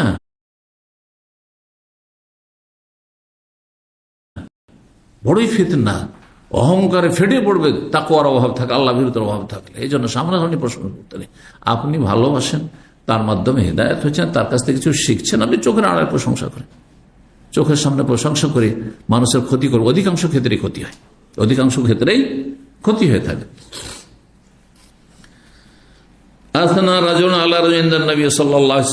সামনাসামনি যখন প্রশংসা করলো এক লোক আর এক লোককে, নবী সাল্লাল্লাহু আলাইহি ওয়াসাল্লাম বললেন, ওয়াইলাক, তোমার জন্য দুর্ভোগ, কাতা অনকা আখিকা, তোমার ভাইয়ের গলা কেটে দিলে। তোমার ভাইয়ের কি করলে? গলা কেটে দিলে যে ক্ষতিটা হয়, ঠিক তেমনি গলা কেটে দিল তো জাহান্নামে যাবে না ওই লোক, কিন্তু তার মধ্যে অহংকার ঢুকে যায়, আমার মতো কেউ নেই। আর ধরেন এক লোক তাহাজ্জুদ পড়ে আর তার সামনে প্রশংসা করে, লোকেরা আছে আর ওই লোক আছে, ভাই আমরা তো কেউ তাহাজ্জুদ পড়তে পারি না, কিন্তু আমাদের এই ভাই আছেন না, আকরাম ভাই আছেন না, মাশাআল্লাহ 1 ঘন্টা ধরে তাহাজ্জুদ পড়ে। আরে বাপ রে বাপ, হইলে তারপরে তো এতগুলো লোকের সামনে আমি খুব পরেশগার লোক হয়ে গেলাম। হ্যাঁ, এখন তো কাজ হয়ে গেছে, আমার মতো আর কেউ নেই। হ্যাঁ, আমার মতো মনে হয় দাম্মামে আর কেউ নেই। হবে না? হবে না? ফেতনার আশঙ্কা আছে, জরুরি নয় যে হবে, কিন্তু কথা হচ্ছে অধিকাংশ ক্ষেত্রে ফেতনার আশঙ্কা রয়েছে।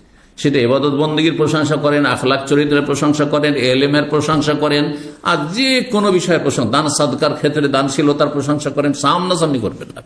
সামনাসামনি করলে অধিকাংশ মানুষের ক্ষতি হবে, কারণ ঈমান আমাদের খুব দুর্বল, শয়তান সুযোগ পেয়ে যাবে। 3 বার করে নবী সাল্লাল্লাহু আলাইহি ওয়াসাল্লাম বললেন যে তুমি তোমার ভাইয়ের গলা কেটে দিলে। মান কানা মিনকুম মাদিহান, তোমাদের মধ্যে কেউ যদি প্রশংসা করতেই চাই, লা মুহালা, হ্যাঁ, নিশ্চিত যে আমি করবই প্রশংসা, ফালিয়াকুল, সে বলবে আহসিবু ফুলানান, আমি মনে করি লোকটি ভালো, ওয়াল্লাহু হাসিবুহু, আল্লাহ তার হিসাবের মালিক, আমি ভিতরের খবর জানি না, ওয়ালা উযাক্কি আলাল্লাহি আহাদান, আল্লাহর সামনে কারো আমি সার্টিফাই করছি না, কারো আত্মার পরিশুদ্ধির ঘোষণা করছি না যে এই লোকটি খুব ভালো মানুষ। কেমন করে জানবো ভিতরে ভালো কিনা? এই জন্য বাহ্যিক জিনিসটা আমার কাছে ভালো, আল্লাহ ভালো জানেন। ইনকানাই আলম, যদি আপনি জানেন যে ভালো মানুষ, তাহলে এভাবে বলবেন যে আমার ধারণা এটি যে লোক ভালো, আর আল্লাহ আসল হিসাবের মালিক, আর আমি আল্লাহর সামনে এর বেশি কিছু বলছি না, আমার এটি ধারণা, ভুলও হইতে পারে।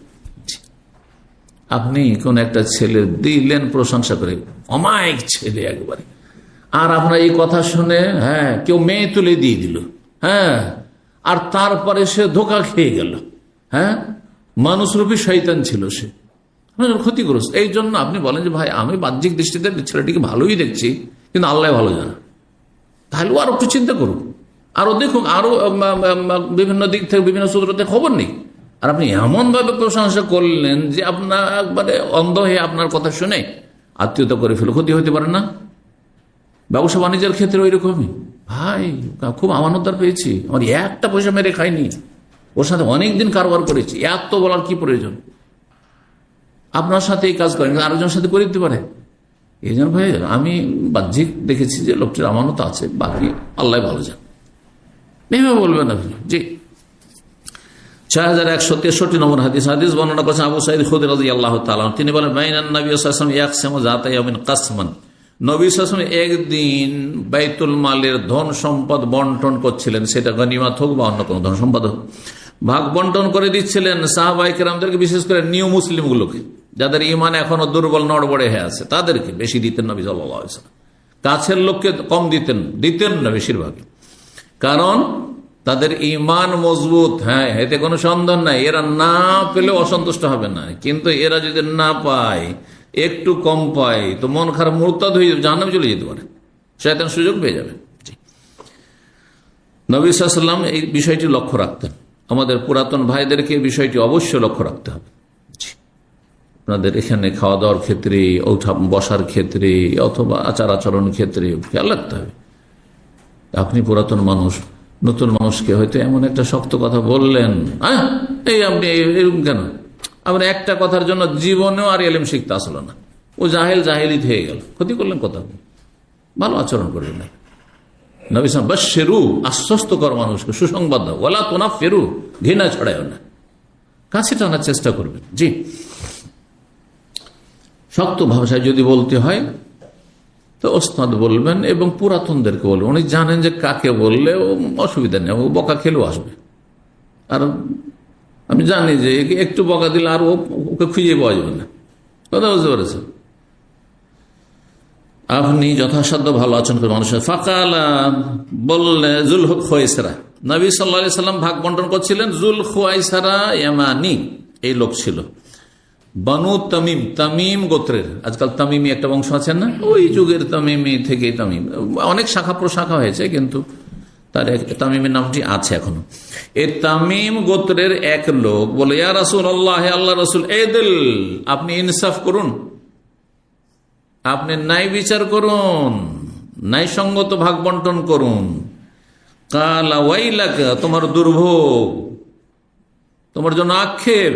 মাইয়াদেল ইজলাম আদেল বা ইজালাম আদেল, আমি যদি সুবিচার না করতে পারি তো দুনিয়াতে কে সুবিচার করবে? আর নবী সাল্লাল্লাহু আলাইহি ওয়াসাল্লাম বললেন। ফাকাল ওমর, তখন ওমর রাদিয়াল্লাহু তাআলা বলেন, ইযান লি ফালি আযরাব উনকাহ, ইয়া রাসূল, আমাকে শুধু আপনি অনুমতি দেন তার গর্দনটি উড়িয়ে দিই, তার গলা কেটে দিই, গর্দন উড়িয়ে দিই আমি। যে সাহাবায়ে কেরাম পারমিশন চাইতেন, কিন্তু নবী সাল্লাল্লাহু আলাইহি ওয়াসাল্লাম মুনাফিকদের ক্ষেত্রে কখনো অনুমতি দেননি। মুনাফিক হোক অথবা নিউ মুসলিম, আবেগী, তার দ্বীনের জ্ঞান নেই, ভাবছেন যে আমি কম পেলাম, আরেকজন বেশি পেয়ে গেল। হ্যাঁ, তাআলা নবী সাল্লাল্লাহু আলাইহি ওয়াসাল্লাম, ইন্নাল্লাহু আসহাবান, শোনো, এর অনেক সাথী সঙ্গী হবে। এমন একটা যুগ আসবে যে এর প্রজন্ম থেকে খারিজি জঙ্গি বেরোবে। দেখেন, জঙ্গিরা আলেল ওলামার মানহানি সবচেয়ে বেশি করে, আলেমই মনে করে না। এরা মনে করে যে বড় বড় বিজ্ঞ আলেম ওলামারা এরা দুনিয়াদার, হ্যাঁ, এরা ভোগ বিলাসী, এরা বিলাসিতা ছেড়ে জিহাদের ময়দান আসতে চায় না, ওই জন্য জিহাদের ফতোয়া দেয় না, এই জন্য জিহাদ করতে পারে না মানুষকে, জিহাদ করতে পাঠিয়ে দিতে হবে। শেষে কি হবে? পরিণতি জাহিলগুলো কিছুই বুঝে না যে আছে কোথায় মুসলিম জাতি। মুসলিম জাতি যেই দুর্বলতা দিয়ে যাচ্ছে, মুসলিম জাতির কোথায় নেতৃত্ব ছাড়া কোথায় জিহাদ আছে ইসলাম? বিনা শর্তে এমনিতেই। আল্লাহ হিদায়াত দান করে দেন, এদের অনিষ্ট থেকে রক্ষা করুন। প্রথম যে খারিজি জঙ্গি জন্ম নিচ্ছে এই প্রজন্ম থেকে, জুল খুয়াইসার ইয়ামানি, এদের প্রজন্ম, এদের বংশ থেকে, হ্যাঁ, এর নসল থেকে।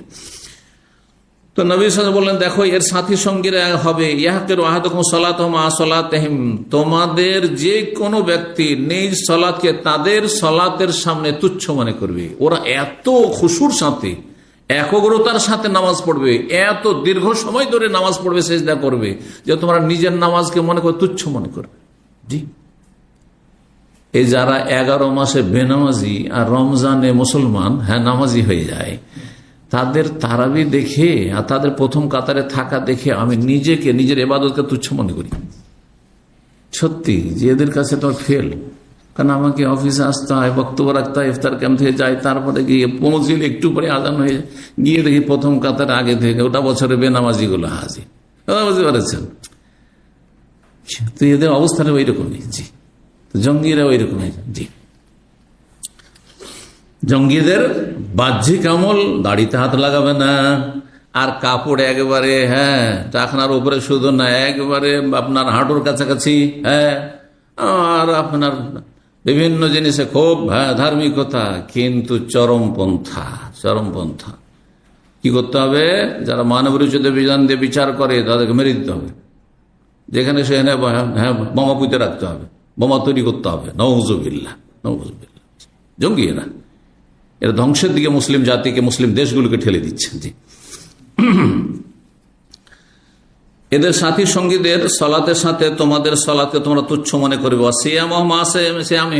এবং তোমাদের যারা খাঁটি মুসলিম তারা নিজের সিয়ামকে, রোজাকে তাদের রোজার সাথে তুচ্ছ মনে করবে। ইয়ামরুকুনা, আর এরা খুব ধার্মিকতা দেখাবে, কিন্তু ইয়ামরুকুনা মিনাদ দ্বীন, ইয়ামরুকুন মানে ইয়াখরুজুন, তারা দিন ইসলাম থেকে বেরিয়ে যাবে। কামরুকিস সাহমি মিনার রামিয়া, যেমন তীর বেরিয়ে চলে যায় শিকারী পশু থেকে।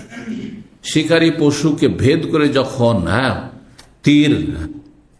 তীর যখন খুব দ্রুত বেগে আসে, ছুটে আসে, তখন এ পাশ থেকে ও পাশ ফুটে আবার বেরিয়ে চলে যাবে, ঠিক ওই রকম। আর তারপরে তীরটাতে দেখবেন একটু গোস্ত লেগে নেই, পেট দিয়ে বেরিয়ে যে চলে গেছে, ধরেন একটা শিকারী পশু বাইরে বেরিয়ে চলে গেছে, তো একটু কিছু লেগে নেই। ঠিক ওই রকম এরা ইসলামে ঢুকেছে, ঢোকার ইসলাম থেকে বেরিয়ে চলে যাবে এমন নেই, আর নবী সাল্লাল্লাহু আলাইহি ওয়াসাল্লাম আদর্শ থেকে বেরিয়ে চলে যাবে যে ইসলামের কিছুই নামগন্ধ নেই। এরা কাফেরদের শিকার হয়ে গেছে, কাফেরদের সেবায় যত্নে লেগে আছে। কাফেররা মুসলিম দেশে আক্রমণ করার জন্য, মুসলিম জাতিকে জঙ্গি বলার জন্য যে সুযোগ সুবিধা চাই এবং প্রুফ চাই, সেটা তারা প্রমাণ করে দিচ্ছে। বুঝতে পারছেন না?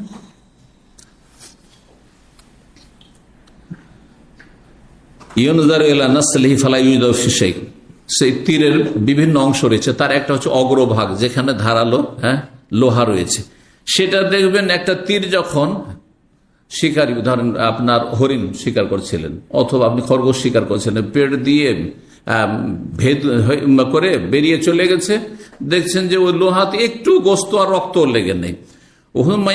রেসাফি, আর তারপরে মধ্যভাগটা দেখছেন ওখানেও কিছু লেগে নেই, ফালা ইউজাদুফি, সাথেও কোনো কিছু লেগে নেই, রক্ত আর গোস্ত লেগে নেই। নাজদিহি, আর তারপরে দেখছেন যে তার আপনার আর একটা ভাগ, যেটা আপনার তীরের যেদিকে আপনার থাকে, কি থাকে বলা হয়, ওই আপনার থাকে না, ডানাগুলো, পাখির ডানা টানা থাকে না, যাতে করে ঠিকভাবে উড়ে যায়, তো সেটা তো ফালাই যদি তাতেও কিছু দেখবে না। আর তারপরে তার অন্য আর একটা অংশে দেখবে, তাতেও কিছু পাবে না। এক কথায় গোটা তীরটাতে কোথাও রক্ত লেগে নেই আর মাংস লেগে নেই, এমন দ্রুত বেগে তীরটি শিকারী পশুতে বেরিয়ে চলে গেছে। ঠিক ওই রকম উদাহরণ হচ্ছে খারিজিদের, যারা ইসলামে ঢুকেছে, তো ইসলামে দীর্ঘদিন থেকেছে বা মুসলিম পরিবারে জন্ম নিয়েছে, তো ইসলামের কিছু থাকবে, ইসলামের কিছু নেই তাদের মধ্যে। সাবাকাল ফারসা ওয়াদ্দাম, সেই তীরটি শিকারীকে ভেদ করে, ফারাস মানে হচ্ছে গোবর, আর অদ্দম রক্ত, গোবর বা নেদি এবং রক্ত সব ভেদ করে বেরিয়ে চলে গেছে তীরটি। ঠিক তেমনি এরা ইসলাম থেকে, মুসলিম সমাজে থেকেছে, মাদ্রাসায় পড়েছে, স্কুল কলেজে পড়েছে, মুসলিমদের সাথে থেকেছে, মসজিদে গিয়েছে, কিন্তু ইসলামের আর কিছুই থাকেনি এদের। তার মানে খারিজিরা কাফের নয়, কিন্তু সঠিক মত, যদি ইখতলাফ রয়েছে যে খারিজিরা কাফের কিনা। তবে যাদের রক্ত হারাম, তাদের রক্তকে হালাল যদি মনে করে, আর খারিজিরা এটা করে, কিন্তু এক শ্রেণীর খারিজিরা কাফের হয়ে যেতে পারে যারা মুসলিমদের রক্তকে হালাল মনে করে। এরা শুধু যারা মানব রচিত বিধান দিয়ে বিচার করে তাদের রক্তকে হালাল মনে করে না, এমনকি আলেমদের ক্ষেত্রে এরা ফতোয়া দিয়ে রেখেছে যে এসব আলেমগুলি হচ্ছে দুনিয়াদার। এরা দুনিয়াদার শুধু বলে না, এরা মোনাফেক। এরা মোনাফেক, কারণ এরা জিহাদ করতে দেয় না আমাদেরকে। সেই জন্য মোনাফেক যখন তো রক্ত হালাল। চিন্তা করেন, আর যদি মোনাফেক, আকিদারও মোনাফেক, নবী সাল্লাল্লাহু আলাইহি ওয়াসাল্লাম কোন আকিদার মোনাফেককে হত্যা করেছেন?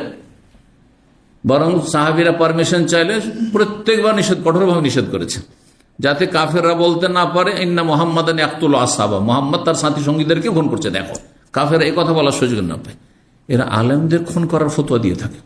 জি, এই জঙ্গিদের সাথে একজন মদিনা ইউনিভার্সিটিতে এসেছিল, বাংলাদেশ থেকে ছেলে, প্রথম বছরে এসেছিল, তার পাসপোর্টটাকে লুকিয়ে রেখে দিল, তারপর কোন উদ্ধার করে এসেছিল, আর তারপরে দ্বিতীয়বার যখন গেল সে তাকে মেরে দিয়েছে।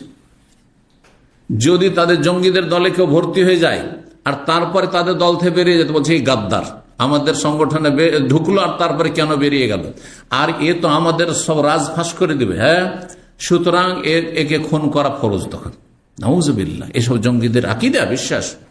জি,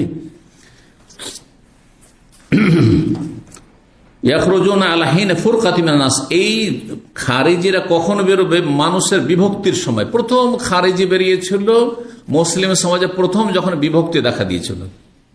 কোন বিভক্তি? আলী আর মুআবিয়া রাদিয়াল্লাহু তাআলা আনহুর দ্বন্দ্ব, সিফিনের যুদ্ধ, আর ওখান থেকে একদল বেরিয়ে গেল, হ্যাঁ, লা হুকমা ইল্লা লিল্লাহ, ইনিল হুকমা ইল্লা লিল্লাহ, আল্লাহর হুকুম ছাড়া কারো হুকুম চলবে না। কেন? সালিস মানলেন তৃতীয় পক্ষ। আর তৃতীয় কোরআন নিজে কথা বলবে নাকি? না, কোরআন দিয়ে তৃতীয় পক্ষকে ফয়সালা করতে হবে। জাহেল মূর্খ এটাও বুঝলো না। এটা বিচার সালিস করবেন, কোরআন কথা বলবেন না, বিচার সালিসে কিছু লোক লাগবে, বাদী বিবাদী, আর মাঝখানে সালিস তৃতীয় পক্ষ। সালিস কেন বলা হয়? বিচারকে তৃতীয় পক্ষ লাগে, তৃতীয় পক্ষ বিচার করে। কারণ পক্ষের লোক বিচার করতে পারবে না, বিপক্ষের লোক বিচার করতে পারবে না, বাদী বিবাদী কেউ বিচার করতে পারবে না, তাহলে তৃতীয় পক্ষ লাগবে। তো এইটাই তাদের বুঝে আসেন এসব জাহেলদের। আয়াতুহুম রাজুলুন, তাদের লক্ষণ হচ্ছে, হ্যাঁ, চিহ্ন। আয়াত, আয়াত মানে নিদর্শন। তাদেরকে চিনতে পারবে কি দেখে? একজন লোক পাবে খারিজিদের মধ্যে, খুন হয়ে যারা থাকবে। হ্যাঁ, ওই যে আপনার খারিজের বিরুদ্ধে যখন আলী রাদিয়াল্লাহু তাআলা লড়াই করলেন নাহাওয়ান্দের, তখন একজনকে পাওয়া গেছিল নবী সাল্লাল্লাহু আলাইহি ওয়াসাল্লাম যেমন লক্ষণ বলে ওই রকমই পাওয়া গেছে। রাজুলুন, একজন লোককে পাবে, ইহদা ইয়াদাইহি মিসলু সাদিল মারা, তার একটি হাতে নারীদের স্তনের মতো গোস্ত উঁচু হয়ে থাকবে। হ্যাঁ, গোস্ত উঁচু হয়ে থাকবে। এই কথাটি নবী সাল্লাল্লাহু আলাইহি ওয়াসাল্লাম বলেছেন। আও মিসলাল বাদআতে, একটি গোস্ত পিণ্ডের মতো উঁচা হয়ে থাকবে শরীরে, তাদারদারু, আর যখন হাঁটবে তখন সেটি কি হবে? নড়াচড়া করবে, নড়াচড়া করবে। কাল আবু সাইদ খুদরি বলেন, আশহাদু, আমি সাক্ষী দিচ্ছি, লা সামিআতু মিন নবী সাল্লাল্লাহু আলাইহি ওয়াসাল্লাম, আমি এই হাদিস নবী সাল্লাল্লাহু আলাইহি ওয়াসাল্লাম শুনেছি। ও আশহাদু, আমি সাক্ষী দিচ্ছি, আন্নী কুনতু মা আলী, আলী রাদিয়াল্লাহু তাআলার সাথে আমি ছিলাম, হিনা কাতালাহুম, যখন এই খারেজি জঙ্গিদের বিরুদ্ধে তিনি লড়াই করেছিলেন। ফালতুমিসা ফিল কাতলা, আর তারপরে যারা নিহত হয়েছিল খারিজি জঙ্গিরা, তাদের মধ্য থেকে নবী সাল্লাল্লাহু আলাইহি ওয়াসাল্লামের ভবিষ্যৎবাণী হিসাবে তলাশ করা হলো, যে দেখি এই লোককে পাওয়া যাচ্ছে কিনা, যে লোকের লক্ষণের কথা বলেছিলেন। ফাউতিয়া বিহি আলান নাতিল্লাযী নাতান নবী সাল্লাল্লাহু আলাইহি ওয়াসাল্লাম, তাকে নিয়ে আসা হলো সেই বৈশিষ্ট্যের সাথে, শারীরিক বৈশিষ্ট্যের সাথে যেটি নবী সাল্লাল্লাহু আলাইহি ওয়াসাল্লাম বর্ণনা করেছিলেন, বর্ণনা দিয়েছিলেন, যে তার একটি হাতে নারীদের স্তনের মতো কি থাকবে? হ্যাঁ, গোস্ত, হ্যাঁ, ঝুলতে থাকবে। আল্লাহু আকবার। তারপরে সাহাবায়ে কেরামদের ঈমান ইয়াকিন আরো বেড়ে গেল যে এরা নিঃসন্দেহে এরা খারিজি, কারণ নবী সাল্লাল্লাহু আলাইহি ওয়াসাল্লাম খারিজিদের, জঙ্গিদের লক্ষণ বলেছেন।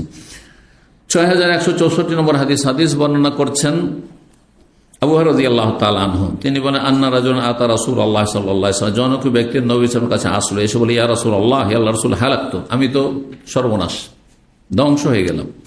কালা ওয়াইহাক, তোমার জন্য আক্ষেপ, আফসোস। ওয়াইহাকা মানে আফসোস বলতে পারেন, ওয়াইহাকা, ওয়াইলাকা, এগুলো কাছাকাছি শব্দ। ওয়াইহাকা, ওয়াইল মানে দুর্ভোগ, সর্বনাশ, আর ওয়াইহু মানে তোমার জন্য আক্ষেপ, তোমার জন্য আফসোস। এই যে ওয়াইহাকা বলা। তাহলে ওয়াকাত আলা আহলি ফি রমাজান, আমি আমার স্ত্রীর সাথে সহবাস করে ফেলেছি রমজানের দিনে, রমজানের দিনে সহবাস করে ফেলেছি। তাহলে হাতে রাখাবো, একটি গোলাম স্বাধীন করো। তাহলে মা যে দোহা আমার নেই, গরিব মানুষ একেবারে মদিনার। ফাসুম শাহরানে মুতাতাবিআইন, তাহলে 2 মাস অবিরাম সিয়াম পালন করো।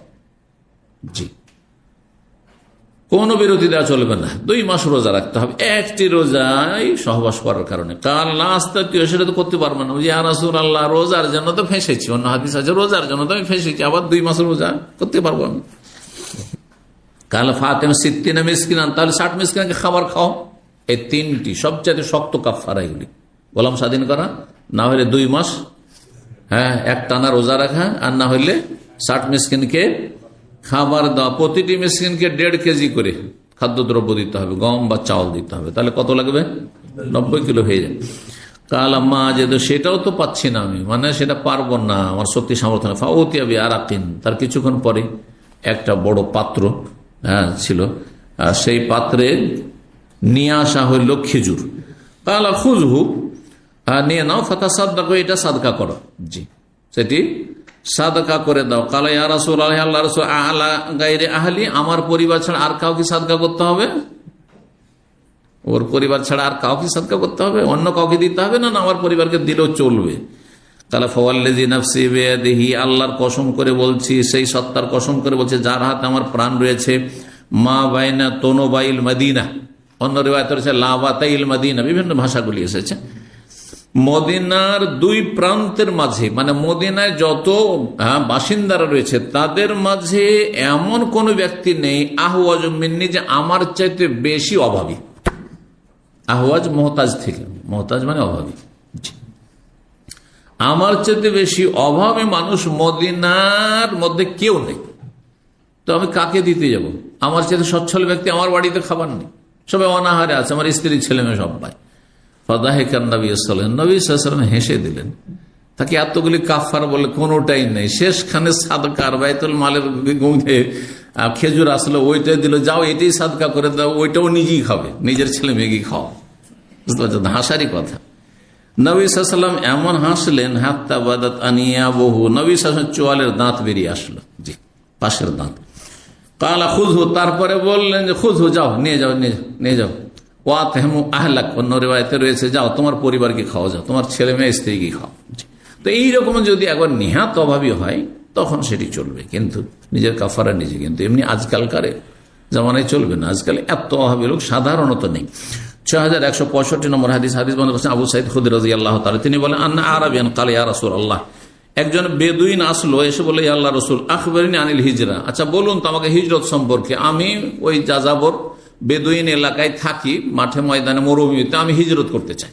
তাহলে মক্কার লোক ছিল না, মক্কার লোকের জন্য হিজরত করা ফরজ ছিল মক্কা বিজয়ের আগে, বুঝতে পারছেন না? কিন্তু যারা মক্কার বাইরে মরুভূমিতে আছে তাদের জন্য হিজরত করা ফরজ ছিল, যে তোমার আসতে হবে এলেম শিখার জন্য একবার মদিনায়। হ্যাঁ ভালো, সেটা একটা হচ্ছে ভালো কাজ, মুস্তাহাব কাজ আলাদা কথা, আর একটা হচ্ছে ফরজ কাজ। মক্কা যেহেতু দারুল কুফর ছিল, যেখানে ইসলাম পালন করা বড়ই মুশকিল ছিল, সেই জন্য মক্কা বিজয়ের আগ পর্যন্ত হিজরত করা ফরজ ছিল। যে এই লোক যখন হিজরত সম্পর্কে জিজ্ঞাসা করলেন, নবী সাল্লাল্লাহু আলাইহি ওয়াসাল্লাম বলে ওয়াই হাকা, তোমার জন্য আফসোস, ইন্না শান আল হিজরাতে শাদীদ, হিজরতের বিষয়টি বড়ই কঠিন। হিজরত করা এক জায়গা থেকে আরেক জায়গায়, হ্যাঁ ঘর সংসার নিয়ে চলে যাওয়া, স্থানান্তরিত এত সহজ নয়। গ্রামের বাড়ি থেকে শহরে আসতে পারছেন সহজে, কিন্তু আপনাকে যদি বলা হয় যে আপনার বাড়ি কুমিল্লা, চলে আসেন রাজশাহী, আরে বাপ, গোটা বংশ ছেড়ে যেতে হবে। জমি জায়গা বিক্রিও হচ্ছে না, তাও যদি খালি হাতে আসতে হয় সবকিছু ছেড়ে দিয়ে, হ্যাঁ সমস্ত কিছু। হ্যাঁ যারা এক জায়গায় থেকে আরেক জায়গায় যায়, হ্যাঁ বিশেষ করে আমাদের এক সময় ছিল, আমাদের আমবাগান ছিল, লিচু ছিল, বুঝলেন, যখন এখান থেকে মালদহ দিনাজপুর চলে গেল, সুবহানাল্লাহ, তখন সব ছেড়ে দিয়ে। এটা কষ্টের বিষয় না, এত সহজ মনে করছেন? হ্যাঁ যে আব্বা নিজের হাতে আমের গাছ মানুষ করেছে, তারপরে লিচুর গাছ, সব ছেড়ে দিয়ে নতুন জায়গায় গিয়ে আবার নতুন করে বাগান, কিছু নেই হয়তো সেখানে গিয়ে। কঠিন এটা, হিজরত করাটা অত সহজ নাই। আজকাল পশ্চিমা দেশে হিজরত মানুষ করছে, কারণ মনে করছে এখানে গেলেই সুখ।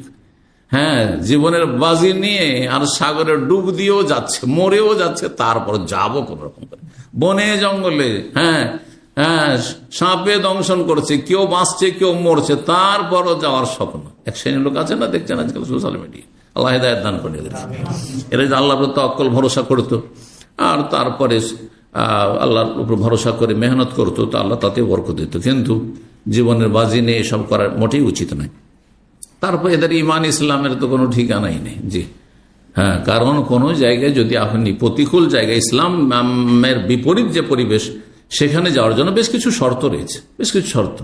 আগে আপনার ইমান রক্ষা করতে হবে, ইমান রক্ষা করতে হবে, জমা জামাত হইতে হবে সেখানে গেলে, হারাম থেকে বাঁচতে হবে, আপনাকে মদ থেকে বাঁচতে হবে, জেনা ব্যভিচার থেকে বাঁচতে হবে। আর এদের কাছে তো হালাল হারামের কোনো তাবিজ না, পেট হইলেই হলো, পেট পূজা। আল্লাহ হিদায়াত দান করেন। রাসূলুল্লাহ সাল্লাল্লাহু আলাইহি ওয়াসাল্লাম বলে হিজরতের বিষয়টি বড় কঠিন। ফাহাল্লাকা মিন এবেলিন, তোমার উট আছে, উটের পাল আছে? কালার নাম, হ্যাঁ উটের পাল আছে। এতগুলো উটের পাল নিয়ে মদিনা আসতেও পারবেন না, আর মদিনা আসলে বড় কঠিন অবস্থা হবে। চারণভূমি কোথায় পাবে এখানে শহরে? কালা ফাহাল তুআদ্দি সাদাকাহা, তুমি তার জাকাত দিচ্ছ? কালার নাম, হ্যাঁ আমি জাকাত দিচ্ছি। তার মানে আগে ইসলাম গ্রহণ করেছে, জাকাতের মশলাও সে জেনেছে। কালা ফামাল মিন ওয়ারাইল বিহার, বিহার বাহরের জমা যদি হয় তো সাগর। আর কেউ কেউ বলেছেন ভাষ্যকারগণ বিহার বাহারাতুনের বহু বচন, বাহারাতুন মানে হচ্ছে জনপদ, গ্রাম বা শহর, গ্রাম বা শহর এটি অর্থ হয়। তো তুমি নেক আমল করতে থাকো মিন ওয়ারাইল বিহার, সাগরের হ্যাঁ ওই প্রান্তে, মানে দূরে থেকে, দূরে থেকে, অথবা হ্যাঁ তুমি পল্লী গ্রামে বা শহরে যেখানে আছো সেখানে তুমি কি করতে থাকো, নেক আমল করতে থাকো। জরুরি নয় যে নেক আমল করার জন্য তোমাকে মদিনায় আসতে হবে। এখন দাম্মামে আছেন সবাইকে মদিনা, সবাই যদি বলে আমি মদিনায় চলে যাবো, সবাই বলে মক্কা যাবো, হ্যাঁ তা হবে? সম্ভব? অসম্ভব। কর্মসংস্থানও পাবেন না, কাজও পাবেন না, আর তারপর সেখানে গিয়ে নিজেও পেরেশানি উঠাবেন, আর এখানে ভালো হয়তো সুযোগ আছে। জি, যার ফলে সবসময় আবেগ হ্যাঁ কে কাজে লাগালে হবে না, বিবেককেও কাজে লাগাইতে হবে। আপনি অন্য জায়গায় থেকেও যদি নেক আমল করেন তাতে আপনি আল্লাহর কাছে ভালো পুরস্কার পাবেন, ভালো নাকি পাবেন ইনশাআল্লাহ। জি, নিয়তটা সৎ হইতে হবে। নবী সাল্লাল্লাহু আলাইহি ওয়াসাল্লাম বললেন যে তুমি দূরে থেকেও কি করো, ভালো আমল করতে থাকো অন্য জায়গায় থেকে। ফাইনাল্লাহ লা ইয়াতিরাকা, লা ইয়াতিরাকা, এটা ইয়াতরুকা নয়, ইয়াতিরাকা মিন আমালিকা শাইআন, আল্লাহ রাব্বুল আলামিন তোমার আমল থেকে কোনো কিছুতে কমতি করবেন না। হ্যাঁ, তুমি মদিনায় যে আমল করবে, যে সওয়াব পাবে, তুমি ওখানে মরুভূমিতে সেখানে উটের পাল নিয়ে সেখানেও যদি থাকো আর আমল করতে থাকো, ফরজ ওয়াজিব আদায় করতে থাকো, হারাম নাজায়েজ থেকে বেঁচে থাকো, সেখানেও তুমি নেকি পাবে, আল্লাহ নেকিতে কোনো কমতি করবেন না। 6166 নম্বর হাদিস, হাদিস বর্ণনা করছেন ইবনে ওমর রাদিয়াল্লাহু তাআলা আনহু। তিনি বলেন নবী সাল্লাল্লাহু আলাইহি ওয়াসাল্লাম বললেন ওয়াইলাকুম, বললেন বা ওয়াইহাকুম, তোমাদের জন্য দুর্ভোগ, তোমাদের জন্য আফসোস। শাক্কা শোবা, তো ইমাম শোবা সন্দেহ হয়েছে যে ওয়াইহাকুম বলেছেন ওয়াইলাকুম বলেছেন। তারপরে হাদিসটি কি বলেছেন, হে মুসলিম জাতি তোমাদের জন্য আফসোস, তোমাদের জন্য আক্ষেপ লাগে, লা তারজু বাদি কুফারান, আমার দুনিয়া থেকে চলে যাওয়ার পরে তোমরা কাফের হয়ে ফিরে যেও না। নবী সাল্লাল্লাহু আলাইহি ওয়াসাল্লাম জানছেন যে একদিন মুসলিমরা হবে, আমার পরে তারা ধীরে ধীরে ইসলাম থেকে দূরে যেতে যেতে মুরতাদ হয়ে যাবে। বহু নাস্তিক মুনাফিক আজকাল মুসলিম সমাজে রয়েছে, বহু লোক মুশরিক মাজার পূজারী রয়েছে। হ্যাঁ, নবীর সাথে মহব্বত করে কিন্তু মহব্বত করতে জানে, মহব্বতের নামে শিরিক করে, কুফরি করে, শিরকের ধর্ম পালন করছে। লা তারজু বাদি কুফান, আমার পরে তোমরা কাফের হয়ে মুরতাদ হয়ে যেও না, ফিরে যেও না ইসলাম থেকে, ইসলাম বিমুখ হয়ে যেও না। ইয়াদরিবু বাযুকুম রিকাবা বাযি, তোমাদের এক দল আর এক দলের গলা কাটবে, এমন হইও না। অর্থাৎ আপোষে তোমরা দ্বন্দ্ব করিও না, কলহ করিও না, মারামারি করিও না। আজ মুসলিম জাতি মুসলিমকে খুন করছে, এক পার্টির লোক আরেক পার্টিকে খুন করছে, এক বংশের লোক আরেক বংশকে খুন করছে। সামান্য তুচ্ছ একটা ঘটনা নিয়ে খুনের ঘটনা, অহরহ ঘটনা হইতে আছে, মুসলিম খুন করছে। কাফের হাতে যদি মুসলিম খুন হয় তো চলো কাফের মেরেছে, যেহেতু আল্লাহর দুশমন, আল্লাহর দিনের দুশমন, ইসলামেরও দুশমন, মুসলিমেরও দুশমন। কিন্তু তোমার মুসলিম ভাই, মুসলিম বোন, হ্যাঁ তাহলে কি করে খুন করছো তুমি? সব কঠিন বিষয়টি, কিন্তু এটা আরো বেশি কঠিন। জি, লা তারজু বাদি কুফারা ইয়াদরিবু বাযুকুম রিকাবা বায, তাহলে এখানে যদি কেউ মুরতাদ নাও হয়, হয়তো ইসলামের প্রতি বিশ্বাস আছে, পরকালে বিশ্বাস আছে, কিন্তু মুসলিমকে খুন করে মুসলিম হয়ে, সেটিও এক ধরনের ইসলাম বিমুখ হয়ে যাওয়া। সেটা ক্রমাগত যদি হালাল মনে করে, তো একজন মুসলিমকে যদি হালাল মনে করে খুন করে, যে বেটাকে মারা হালাল, তাহলে কাফের হয়ে যাবে, কারণ হারামকে হালাল মনে করা বড় কুফরি। আর যদি হালাল নাও মনে করে, মানুষ যখন খুন করতে লাগে তো পাপ, তখন এই পাপ তখন এর চেয়ে বড় পাপের দিকে নিয়ে যায়। খুন করতে করতে পরকাল সম্পর্কে আর কোনো ইয়াকিন বিশ্বাস থাকে না, পরকাল থেকে একেবারে গাফিল হয়ে যায়, যার ফলে তখন কাফের হয়ে যায়, মুরতাদ হয়ে যায়। আজকের যারা পাপিষ্ট, কালকে গিয়ে তারা নাস্তিক হয়ে যাচ্ছে, কাফের হয়ে যাচ্ছে, জি অবিশ্বাসী হয়ে যাচ্ছে, পরকালে হিসাবে জবাবদেহিতায় জাহান্নামের প্রতি বিশ্বাস থেকে কাজ করতো। 5টি শাস্তির কথা আল্লাহ বলেছে, মুসলিমকে খুন করবে যে তার জন্য 5টি কঠিন শাস্তি রয়েছে, আল্লাহ কোরআনে কারীমে বর্ণনা করেছে।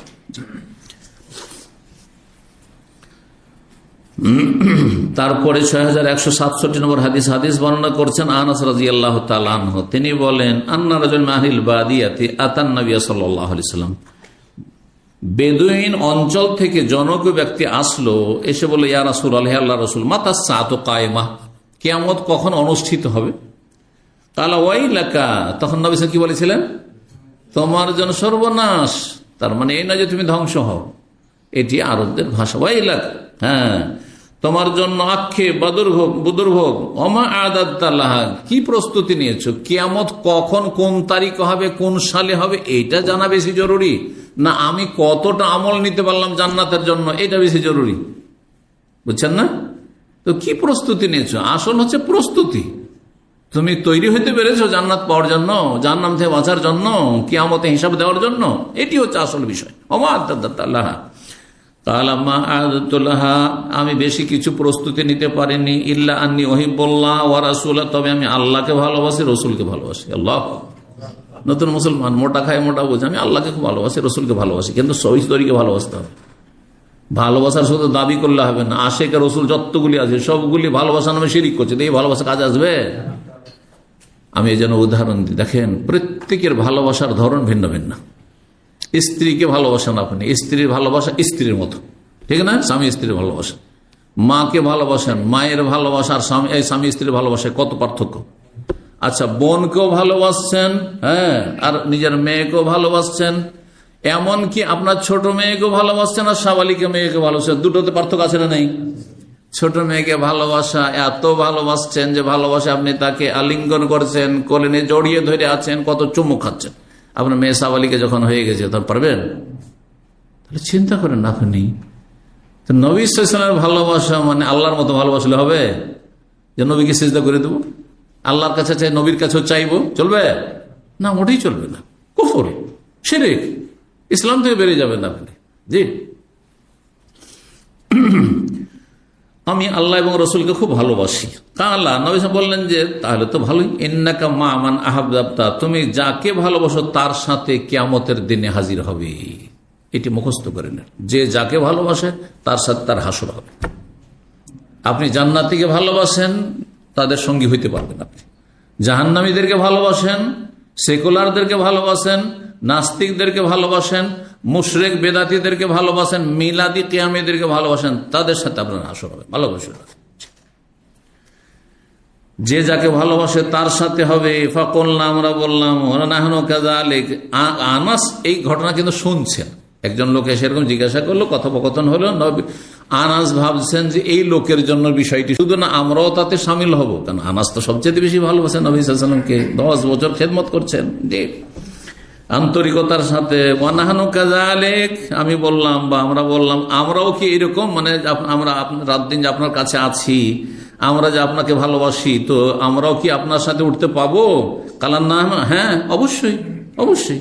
ফাফারিহনা ইয়াওমাইদিন ফারহান শাদীদান, সেই দিন আমরা প্রচন্ড খুশি হইলাম, প্রচন্ড আনন্দিত হইলাম। ফামাররা গোলামুল মুগীরা, তারপরে মুগীরার একটি দাস, কৃত দাস সেখান দিয়ে যাচ্ছিল। ওয়াকানা মিন আকরানি, আনাস বলছে সেটি আমার সমবয়সী ছিল, সমবয়স্ক ছিল, একই বয়সে সাথী সঙ্গী ছিল। ফাকালা, নবী সাল্লাল্লাহু আলাইহি ওয়াসাল্লাম এই ছেলেটিকে দেখে, এই গোলামটিকে দেখে বলে, ইন উখিরা হাযা ফালাম ইউদরিকুল হারাম হাত্তা তাকুমাস সাহ। কিয়ামতের কথা জিজ্ঞেস করলে শোনো, কিয়ামত যদি এই ছেলেটি বা এই দাসটি দীর্ঘায়িত, উখিরা মানে একে দীর্ঘ সময় দেওয়া হয়, মানে এর বয়স যদি বৃদ্ধি পায়, দীর্ঘায়িত হয়, ফালাম ইউদরিকুল হারাম, বার্ধক্যকে পাবে না, হাত্তা তাকুমাসা, তার আগে কিয়ামত হয়ে যাবে। কেমন কথা হইল? এই হাদিস এভাবে সব যদি বুঝেন তো খুব কঠিন বোঝা মুশকিল। হ্যাঁ, নবী সাল্লাল্লাহু আলাইহি ওয়াসাল্লাম যে কথা বলতে চাইলেন বাহ্যিক অর্থ, যে এই যে হ্যাঁ গোলামটি আছে না, এ যদি দীর্ঘায়িত হয়, মানে 100 বছর ধরেন বাঁচে, বা 80-90 বছর যদি, এটা হয়তো দীর্ঘায়িত হওয়া। আজকাল কেউ যদি 80-90 বছর বাঁচে তার মানে অনেক দীর্ঘায়িত। আর 50 বছর 60 বছরে যদি মারা যায় তো অত দীর্ঘায়িত না, মোটামুটি মধ্যম, ঠিক না? তো ইন উখিরা হাযা, এ যদি দীর্ঘায়িত হয় এই দাসটি, ফালাম ইউদরিকুল হারাম হাত্তা তাকুমাস সাহ, এর বার্ধক্য আসার আগে কিয়ামত হয়ে যাবে। বার্ধক্য আসার আগে কিয়ামত, মানে এই ছেলেটি বা এই দাসটি বুড়ো হওয়ার আগেই, দীর্ঘায়িত যদি বুড়ো হওয়ার আগে কি হয়ে যাবে? কিয়ামত হয়ে যাবে। তো 1400 বছর তো হয়ে গেল নবী সাল্লাল্লাহু আলাইহি ওয়াসাল্লামের পরে, তো এখনো তো কিয়ামত হয়নি। তো এই লোক কি এখনো বেঁচে আছে নাকি? হ্যাঁ, এই হাদিস বোঝার জন্য তাহলে ভাষ্যকার কি বলেছেন, তা জানতে হবে। দেখেন, কিয়ামত হচ্ছে 3 ভাগে বিভক্ত। একটা হচ্ছে আমার ব্যক্তি জীবনের কিয়ামত, আমার সমবয়সীদের কিয়ামত, আর একটা হচ্ছে সারা বিশ্বের কিয়ামত। কি বুঝলেন? এবার বুঝেছেন? 3 রকমের কিয়ামত। এটিকে বলা হয়েছে কিয়ামতে সুগরা, কিয়ামতে উস্তা, মধ্যম। কিয়ামতে সুগরা মানে ক্ষুদ্র ছোট কিয়ামত, আর কিয়ামতে উস্তা মানে মধ্যম কিয়ামত, আর কিয়ামতে কুবরা হচ্ছে যেদিন পৃথিবী, আসমান, জমিন, সূর্য, চন্দ্র, পাহাড় সব ধ্বংস হয়ে যাবে। হ্যাঁ, আর হাসরের মাঠে সবাই হাজির, পশ্চিম দিক থেকে সূর্য উঠবে, সব হাসরের মাঠে হাজির হয়ে যাবে হিসাব নিকাশের জন্য। ফারিকুন ফিল জান্নাহ ফারিকুন ফিস সাঈর। এটা হচ্ছে কিয়ামতে কুবরা, এটি বলেছে আল কিয়ামতুল কুবরা, বড় কিয়ামত। এখন কিয়ামতে সুগরা কি? ছোট কিয়ামত, মানুষের মরণ।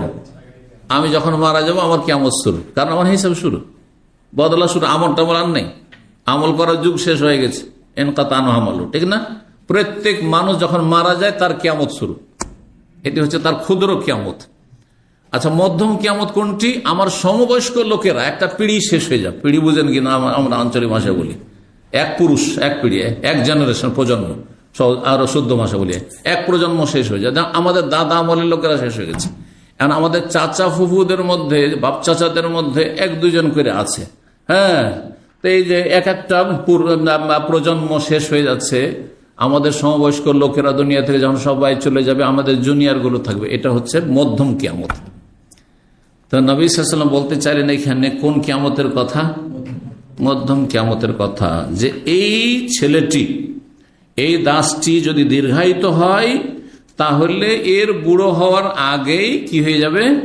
কিয়ামত কায়েম হয়ে যাবে, মধ্যম কিয়ামত কায়েম হয়ে যাবে। এ তো মরছে না, এখন মরেনি, বুড়ো, কিন্তু মধ্যম কিয়ামত মানে ওর সমবয়স্ক লোকেরা সব তার আগে মারা যাবে। ওর সমবয়স্ক লোকেরা সবাই মারা যাবে। জি, এটি হচ্ছে এই হাদিসের ব্যাখ্যা। এত মুশকিল হাদিস সহজ করে দিলাম, তাই? জি, আল্লাহ বোঝার তৌফিক দান করেন, আমল করার তৌফিক দান করেন। জাযাকুমুল্লাহ খাইর। সুবহান রাব্বিকা রাব্বিল ইজ্জাতি আম্মা ইয়াসিফুন ওয়া সালামুন আলাল মুরসালিন ওয়া আলহামদুলিল্লাহি রাব্বিল আলামিন।